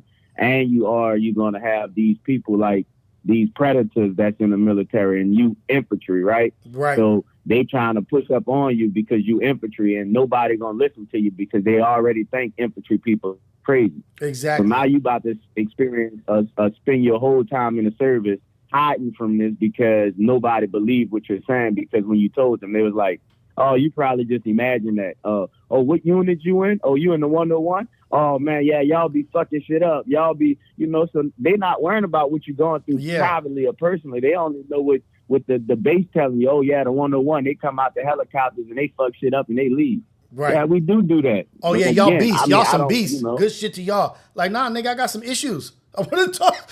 Yeah, so it's just kind of like, women, man, I didn't even know that stuff. Honestly, bro, I didn't even know that stuff was going on, because how much fun I was having in my experience in the military, because of just my route that I went. And again, I used to have bad days, so I used to just tell myself, it's mind over matter, and the matter don't mind. So it's just kind of like just keep that mind trip. And it pushed me to go and do what I did. But it's just like, man, yeah, the women, a woman vet, just get a woman vet and get her story, bro.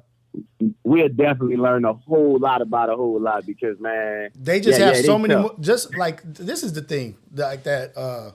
And I've said this before about Dave Chappelle, when Dave Chappelle was doing, he had like, I don't know if it was a comedy stand-up or whatever, but he was saying he had $100,000 in his backpack.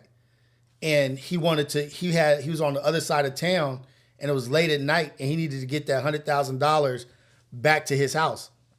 And he said it was the scariest, most nervous time he had ever been in his life that night because he had something that everybody wanted. You know what I mean? He was like, I know what I had in my backpack. Everybody wanted that shit. Yep. Then he was like, damn, now y'all know what it feels like to be a woman 24/7. Like, I was like, oh shit. Like, damn. I was like, oh shit. And man, I ain't gonna lie to you, bro. Man, you be overseas, bro. A 3 will start looking like an 8, bro. I ain't gonna lie. Yeah, and then that's the other thing, niggas. You start getting thirsty, you start getting all this stuff, and it's like dangerous for a woman. And they want to. And the other thing is, like, I don't blame them for wanting to prove people wrong, but at what expense? You know what I mean? Like, damn, like shit. You want to get out there. You want to put yourself in this position, and so other women can be in it. You want to fight the good fight, but is it really good for you? Because I don't think we as men have matured enough past our humanity. You know what I mean? Like, because niggas is going to get to natural predatory behavior. Like, you go to jail for a week, nigga, you start acting different. Like, when you change your... I'm sorry. I'm just going to say it. Niggas start... When you put a man in a different scenario, you start acting different like an animal, nigga. Like, man, it's funny that you said that because, look, I only been to jail like a handful of times, and it always been for like speeding or something. It ain't been for nothing real. So it'd be like 2 days here, 2 days that's there. Same with me. So if somebody asked me, I'd be like, I accumulated about 8 days in the county. Yeah, nigga, and that shit is not fun. Cause look, and the thing is, like, it is fucked up. That shit is fucked up. But a part of that shit in you is like, oh shit, it's rah, nigga. Like, time to. And it starts talking to a demon inside of you, the monster inside of you. Yeah. Like, you know what I mean? And that shit starts getting awakened and you realize like, oh shit, we some fucked up people. Man. Like, oh shit. Because even when we stay on the barracks, that's like, when I was in the Army, we stayed on the barracks. It's just like you said, we go back to the predatory ways and we got to have, it's just, the barracks was just like jail. We got to have the alpha. We got to see who the alpha. We gonna have cliques and we gonna do that. And only the top dogs gonna talk to the top dogs. And when we come on the floor, you got to get up out the showers because we got to do what we got to do. So the gladiator school even happened in the Army. It's just we understand how to turn it off when we get to Afghanistan. Cash. So that's why gladiator school happens whenever a group of men get together and it is unsupervised. Even if it's supervised. Even if it's supervised. The high up, they start, look. Exactly. The high up start having side bets. Like, hey, we could put them in combatives right now. Because that's how they used to do us. They like, we could put them in combatives and who gonna win. Right. And I got 100 on cash. Know how to choke somebody out. I got 100 on cash. I got 100. And that's that's animal behavior. I can choke you out quick. I'm gonna tell you, look, you ever saw the wizard? Say it again. If you never, I ask people, have you ever saw the wizard? If you never saw the wizard, I don't think, and you got to be at least 220 or better to really like give me up a challenge, cause like and I ain't tooting my horn. I train every day. Like I box every day. I work out every day, cause I'm 6'1", 190 pounds. Hey, nigga, stop talking to Tati right now. This nigga talking to Tati. Hey, don't tell nobody, Tati. She saw me though. She saw me for the weekend. She saw me over the weekend. I had that shit on, man. Oh, she saw me over the weekend. Don't worry about nothing. Let's go. Yeah. Let's go. Yeah, man. Man. But I appreciate that, Rios, bro. You definitely a real one. Oh, look at Tati said, oh, Lord. Right oh, Lord. Don't start talking about choking. Wait, did you come out here? Huh? Did you come out here? No, I'm trying to see what's up with Tati. When the best time for me to come? Oh, okay. Thing, I'm just trying to make sure the best time to come type shit. So yeah. Tati's in the chat. She heard all that. I'm workout every day. I box. I'm a beast. I'm 6'1", 6'2". I'm that guy. She heard you, nigga. Whatever. yeah. I mean, hey, bro, I have to put my dating profile out there. Hey, you smooth, cuz. I see what you doing. It's all good. They follow me on Instagram, Cool Dad Culture. Hey, so look, we're going to chop it back up at around 7:30. I have some topics. I have a few things that we'll look up. Have some stuff ready for me to look up. Right. And anybody that's going to watch the Bring Your Own Coffee and Conspiracy, call in so that I can look up some conspiracies that you want to talk about. And also have a little bit of information about the conspiracy you want me to look up. Yeah. So, we're gonna do it. I got that. That's easy work. Oh, yeah, but I forgot you're going to be at the gym 10 times this week. So hopefully you out the gym. I'm going early, Cash. Let's go, Cash. Hey, shout out to you, man. Blessings over you and your family, for sure. I'll talk to you later on tonight. Thanks. All right. All right. Man, what a blessing. What a blessing life is. God is good all the time. All the time, God is good, man.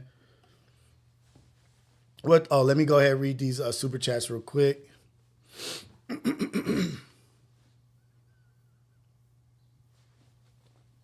I got Kev Finley's $50 super chat. Good morning, Rios. Good morning, chat. Shout out to you, Kev, all the time. Bella, super chat. Oh, shit. Call from.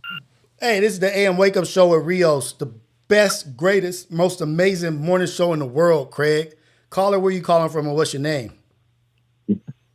No, let's see again. Let's see. Yeah, go ahead. I got you. I was saying, let's see. Yeah. What's up, hey, man, I said super chat, but vlog the game, bro. Vlog the game? Okay. So wait. Yeah, man. So vlog it, not as in live, like actually record it, edit it, and put it out? Okay.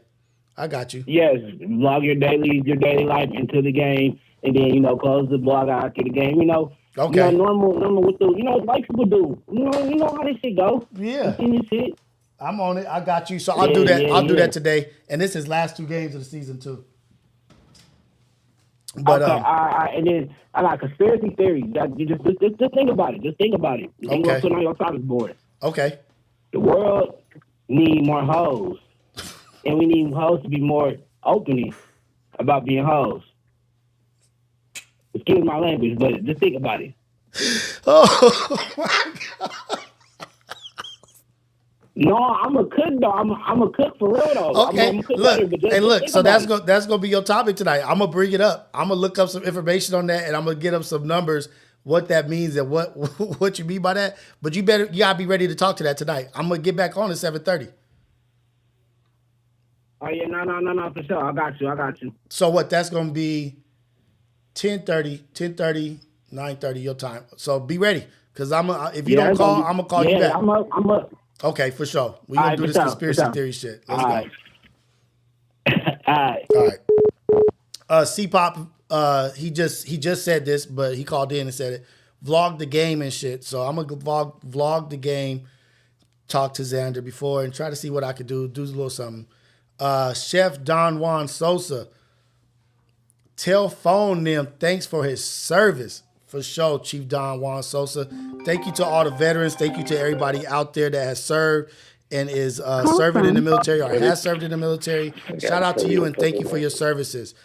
This is the AM Wake Up Show with Rios, the greatest, most amazing, blessed morning show in the world, Craig. Caller, where you calling from and what's your name? Rios, it's me, Cholo again. What up, Cholo? What's happening with you, man? Live right now. We're going to the valley. She took my shit yesterday after work. Who took your shit? I can't hear you. Talking too low. EHP, they took the car yesterday on the 118. You got to talk closer to the phone. I can't hear you, brother. I'm sorry. Can you hear me now? You're like, it's muffled, but I hear you a little bit better. Now, you said somebody took your car. Yeah, CHP, they took your shit in. Oh, CHP, California Highway Patrol, got your shit. What happened? Yeah. You was speeding? What happened? I was getting, no, I was getting out to the highway. I was getting out to the highway on the 1 and 2. And like CHP jumped right behind me, and the sticker is a little bit older, but the registration up to date and everything. This one was fucking. I had like 6 monkeys in the back seat. He was like, you know, you can only drive with one. I was like, well, I'm gonna talk to the manager. Like, what are you talking about? Damn, I'm trying to catch what you're saying, but you keep going in and out. So he said you could only drive with one what? 1 ounce of bud. I had like 6 or 7 ounces in the back seat. Oh shit! Damn. So confiscated car and the product. No, he keep giving me a fucking ticket. Like, it's not legal. What? Oh, and I was standing on the 118 like a straight jackass. Embarrassing, wrestling, and all that. So what? There's got to be an impound for a month now, huh? Or can you go get it right away? I'm on my way. I'm on my way to get it right now. But since I don't have my L's, my girl has to go and pull it out. Ooh, damn. Well, shit, man. I feel bad for you. I feel sorry for you. But I need them good words. Real taking up. Damn it, I cannot hear you, brother. I'm sorry, it's because I'm driving in the live. Hey, well, look, I'm gonna just say, I'm gonna say it like this, I think I got the gist of what's going on. I'm gonna say a prayer and blessings for you, and prayers over you and your family and what you got going on.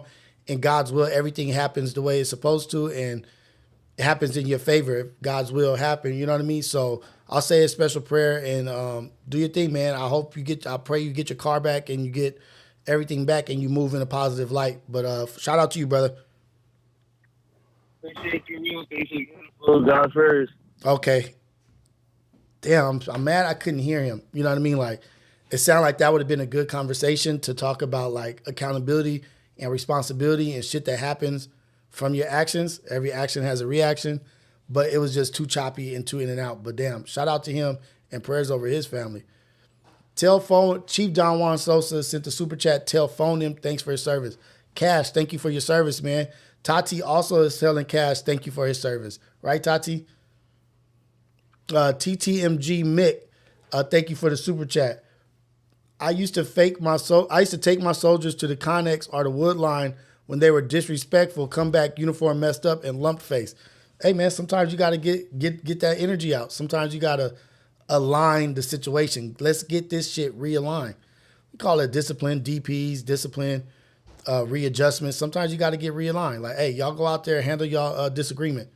And don't come back until y'all disagreement's handled. And if you bring it back up after that, then we gonna have a disagreement. That's just that OG, like all that shit is just a different name for how men act.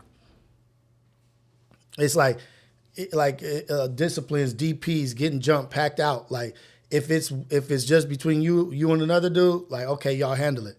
Oh, that you handled it, but that's not good enough. Okay, now it's gonna be discipline. Now you're getting DP.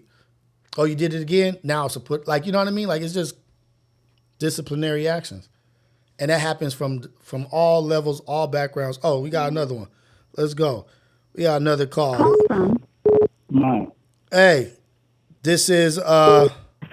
To send a voicemail, press 2. This is the AM Wake Up Show with Rios, the #1 show in the world, the most greatest, most amazing morning show in the world. Caller, where you calling from and what's your name?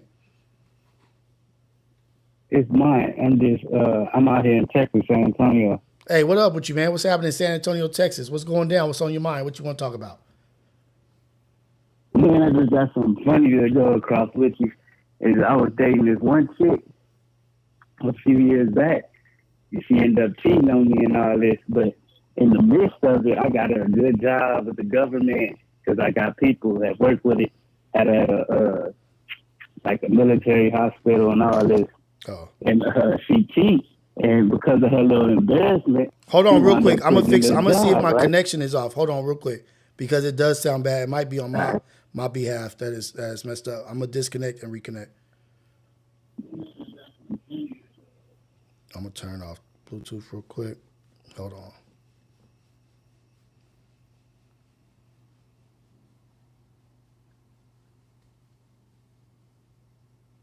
Okay. Hello? You there? Yeah, I'm here. Oh, there it goes. Yeah, it's way better now. I just had to redo my Bluetooth. But what's up? Okay, so start from the beginning. Go ahead.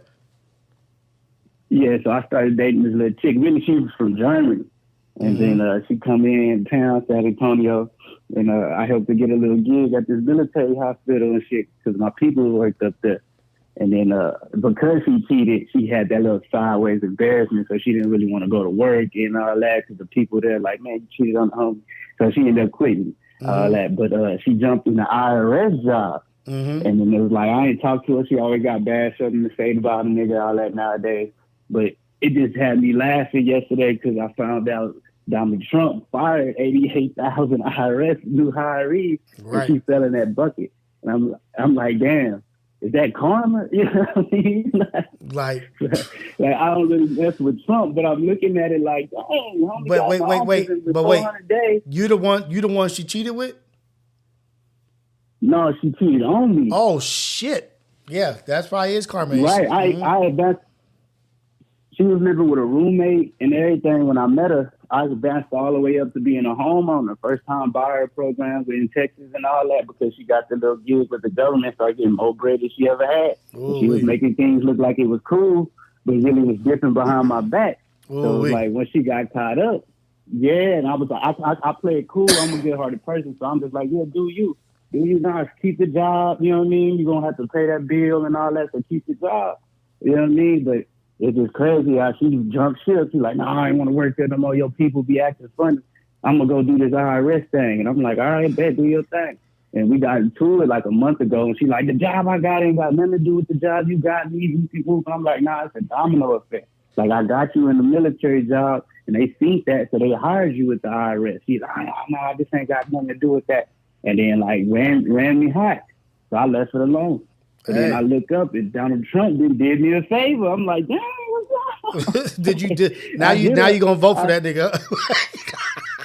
I don't vote at all. That's the crazy thing. Every time he gets in office, though, I benefit in some kind of way. Trump with the dub for you, man. Trump with the dub. He knew what was going on. That's the reason why he did that. It was just for you, man.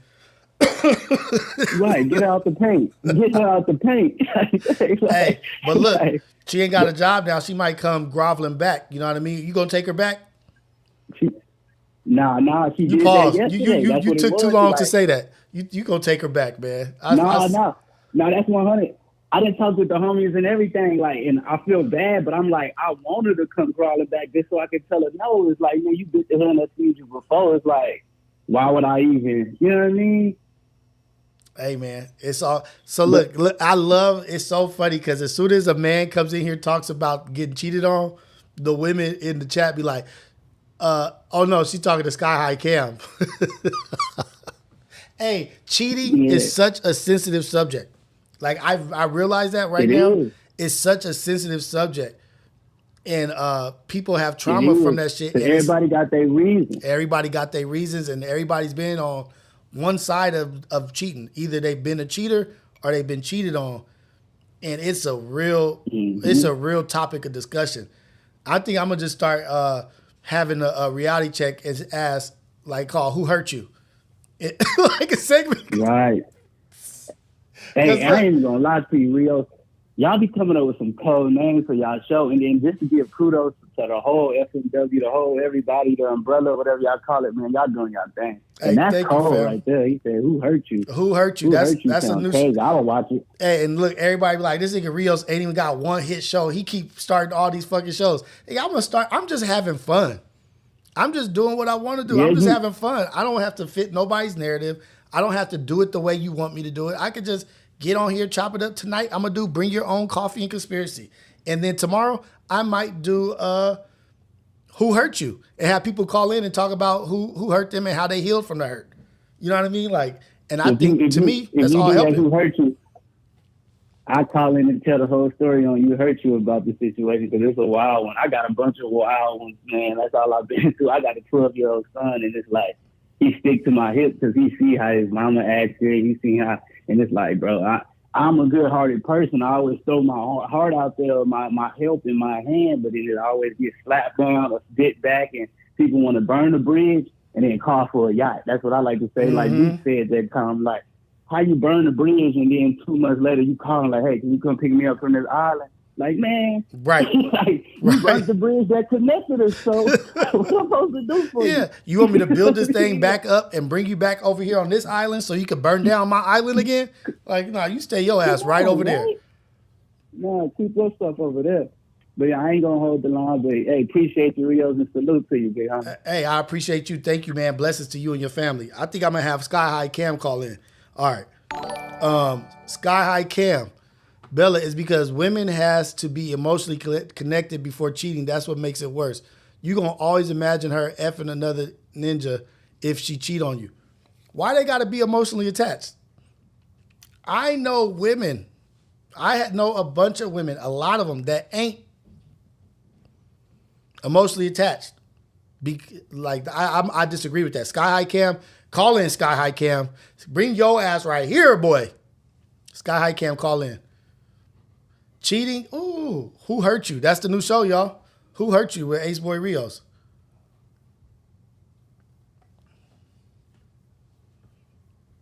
I'm going to see if Sky High call in. Or anybody call in. Let's get on some, it's 8:05. I can take another couple calls. Tati, Monty. Wait, hold on. I'm about to call Tati right now. Tati, I need Monty to call in. Monty is a beast. She is a real beast. Oh man, Tati's little sister, man.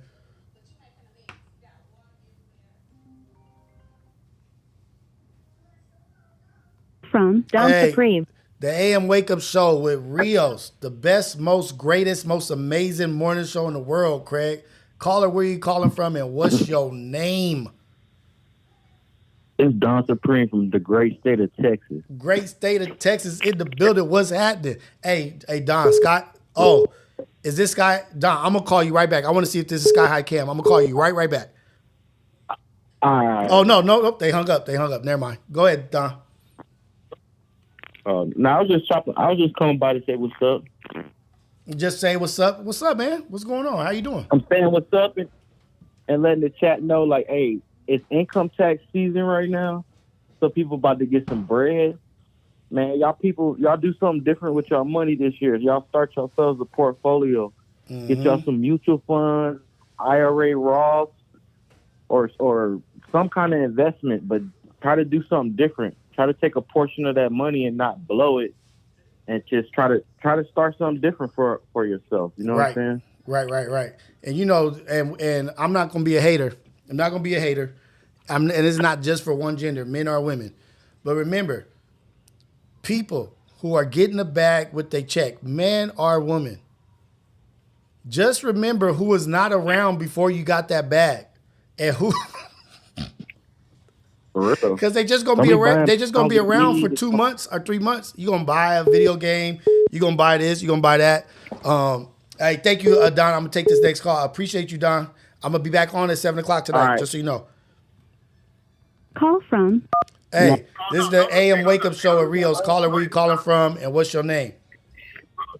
Yo, it's Marley. I just wanted to add into the Who Hurt You thing. I just want to say life hurt me, man. Hey, it could be a multitude of things. It ain't got to be a person. It ain't got to be a financial. It could be a car accident. It could be whatever it is. Who hurt you? I think that's going to be a good show. Yeah, it is, bro. That's why I just called in to say that. But I know you're waiting for somebody to call in. So go. I'm gonna let you go on. Hey, your day, bro. Appreciate you, wait. man. Let me know where you call from again. Where did you call from? I'm calling from LA. LA. Shout out to us, man. Shout out to LA in the building. But shout out to you, man. Know. And you ain't got to rush off the phone. All right, call in tomorrow, whatever. Chop it up with me, man. We all family here. This is a community. But have a good day. All right, for sure. All right, bro. You too. Hey, all y'all that's about to get your taxes. Pay attention to who start coming back around when you get your money. They know you got some kids. They know you claiming some kids. They need their car note paid. They need a new car. Thirsty people come around. The predators start coming around. Pay attention to the flies when they come around. I'm not calling you shit, but I'm calling you. You might be the cake or whatever, or you might be the prize, and they coming around.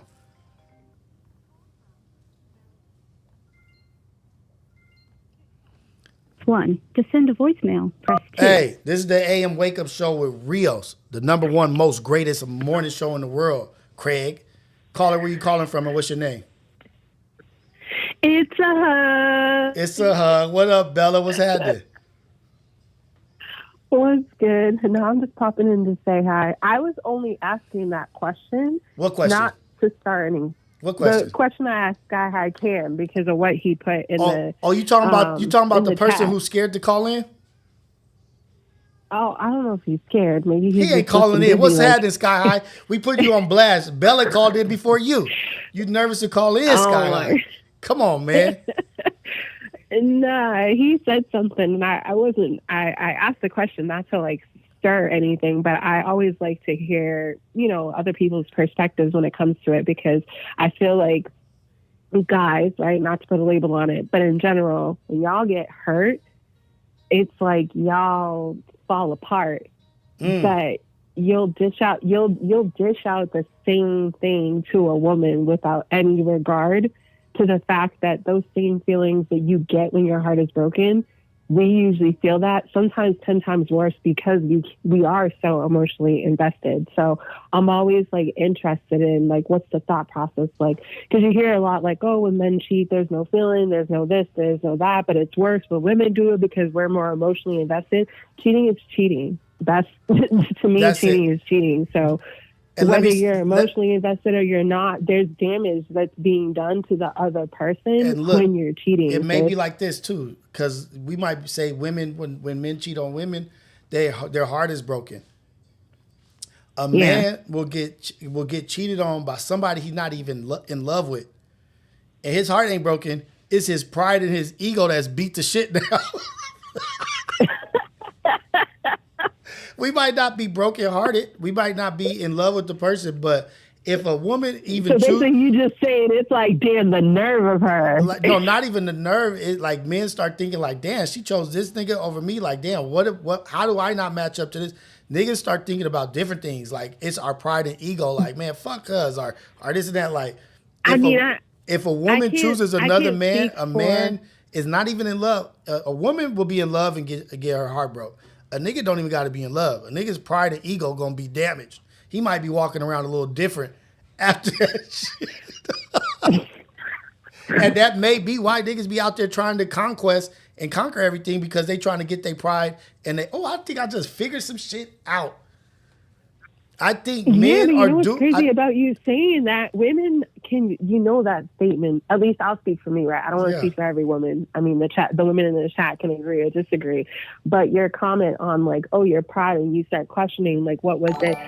For me, that's the same thing. Like, that is exactly the same for women. Like, we will question like, well, what was it about her that I wasn't doing, or what is it about me? So those feelings are the same, I think, across the board. Like, but it's more, I think by human nature will question yourself. But with a woman, you're not gonna be heartbroken over a nigga that you don't give a fuck about. A nigga will be, pride and ego will be fucked up over somebody he really don't even give a fuck about. Like, shit, this might be my side chick. A nigga just have a side chick over here, and then his side chick like, nah, I'm gonna stop messing with you. I'm choosing my man. She got a man, and you decide, nigga, and your pride and ego's hurt. First of all, why the hell you let your heart get broken by a side chick? Look, you messed up. Because that's just out of pocket. No. See, you messing up. You keep saying heart. It ain't heart. Or feelings or ego or anything. Pride and ego is a different damage for a man. A man, what we say, all a man has is his word. Maybe that's the karma right there, right? But, maybe that's the karma, because you shouldn't have a side chick in the first place. But that's what they go. Your ego wouldn't even be getting bruised. See, but you looking only at one thing. But that might explain why niggas be out there trying to conquer so many women, because they pride and ego got hurt, and they actually more hurt than heartbreak, because it changes the way they act. It changes how they are. Like, now, a nigga get hurt by a girl, a nigga gonna be like, man, F all women. I'm just gonna go out here and be a monster. You know what I mean? Yeah. Bella, Yeah. let me take this next call because this is a hot topic. Call in tonight because we're gonna talk about this shit too. All right, Bella. What time are you in tonight? 7:30. All right, cool. That's like 9 something, 10 something. All right, got you. Thank you. Thank you, Bella. Call from. Hey, this is the AM Wake Up Show at Rios. We talking about touchy subjects and getting controversial in here. It's the best morning show in the world, Craig. Caller, where you calling from and what's your name? My name's Ziggy. I'm calling from the Bay. Ziggy from the Bay? Yeah, Ziggy. Z-I-G-G-Y. What's up, Ziggy? What's happening with you, man? What's going down?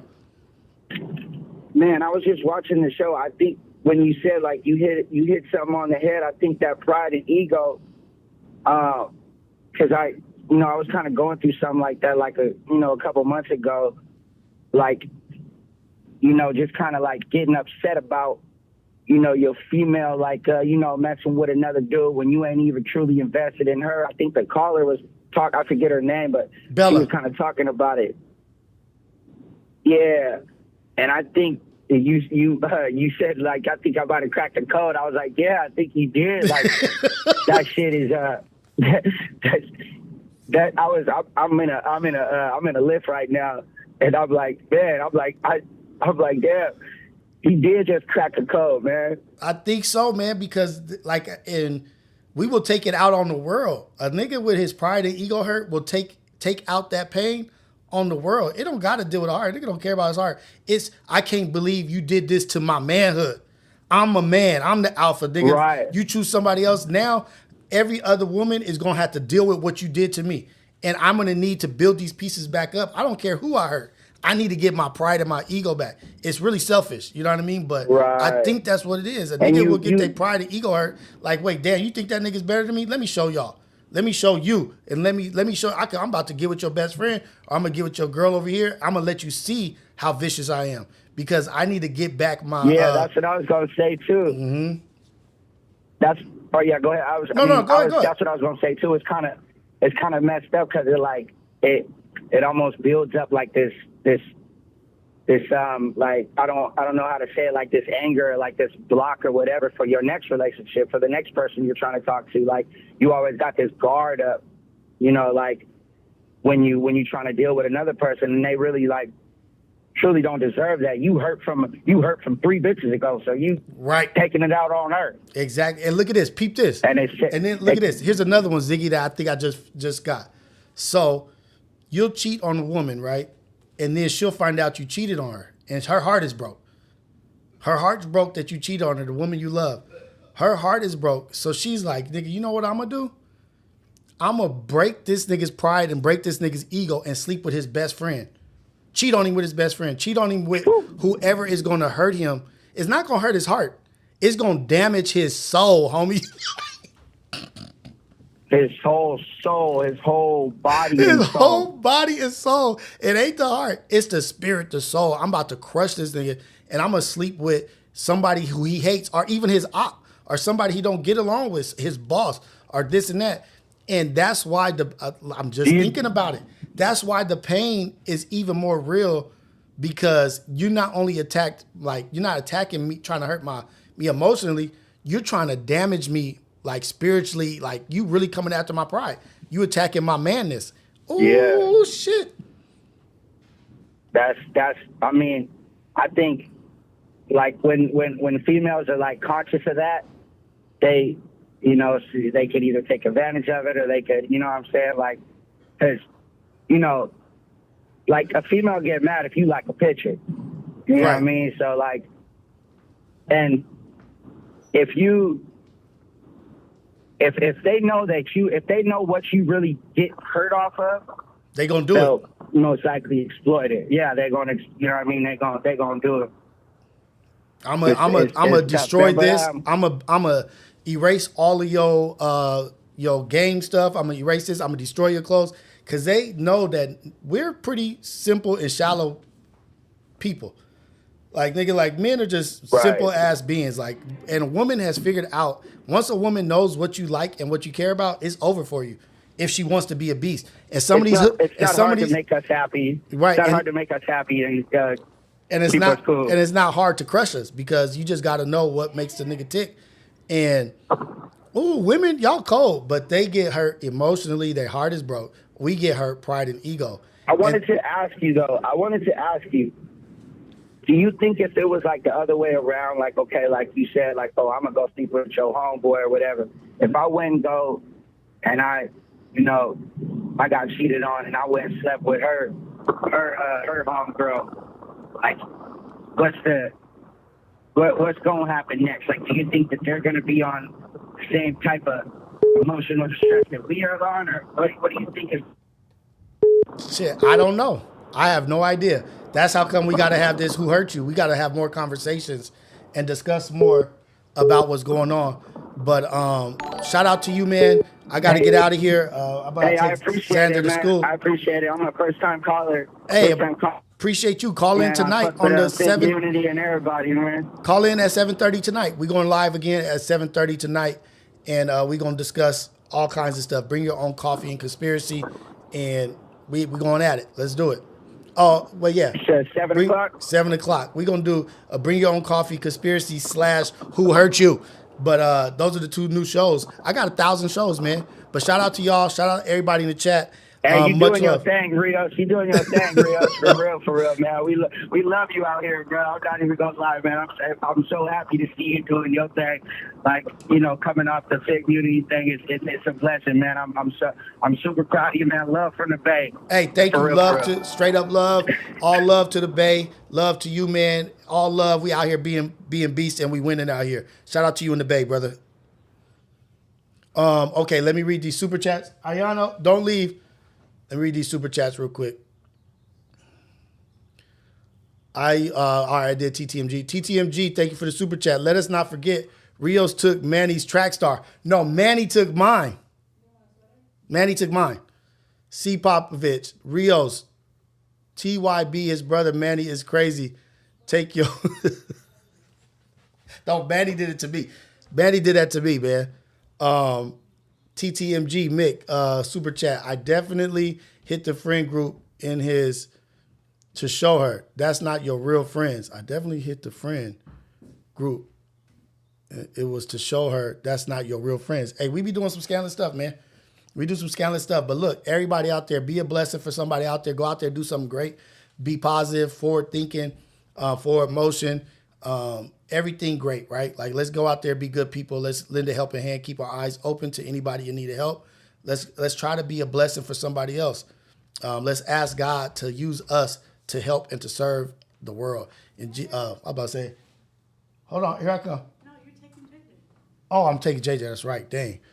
Oh, I'm super late. Dang. Y'all got me all discombobulated. My son about to be late to school. Shout out to all y'all tonight, 7:30. We are going to do Bring Your Own Conspiracy and Coffee. So shout out to y'all. I'll put out a thumbnail and all that and promote it. But we going live tonight. All right.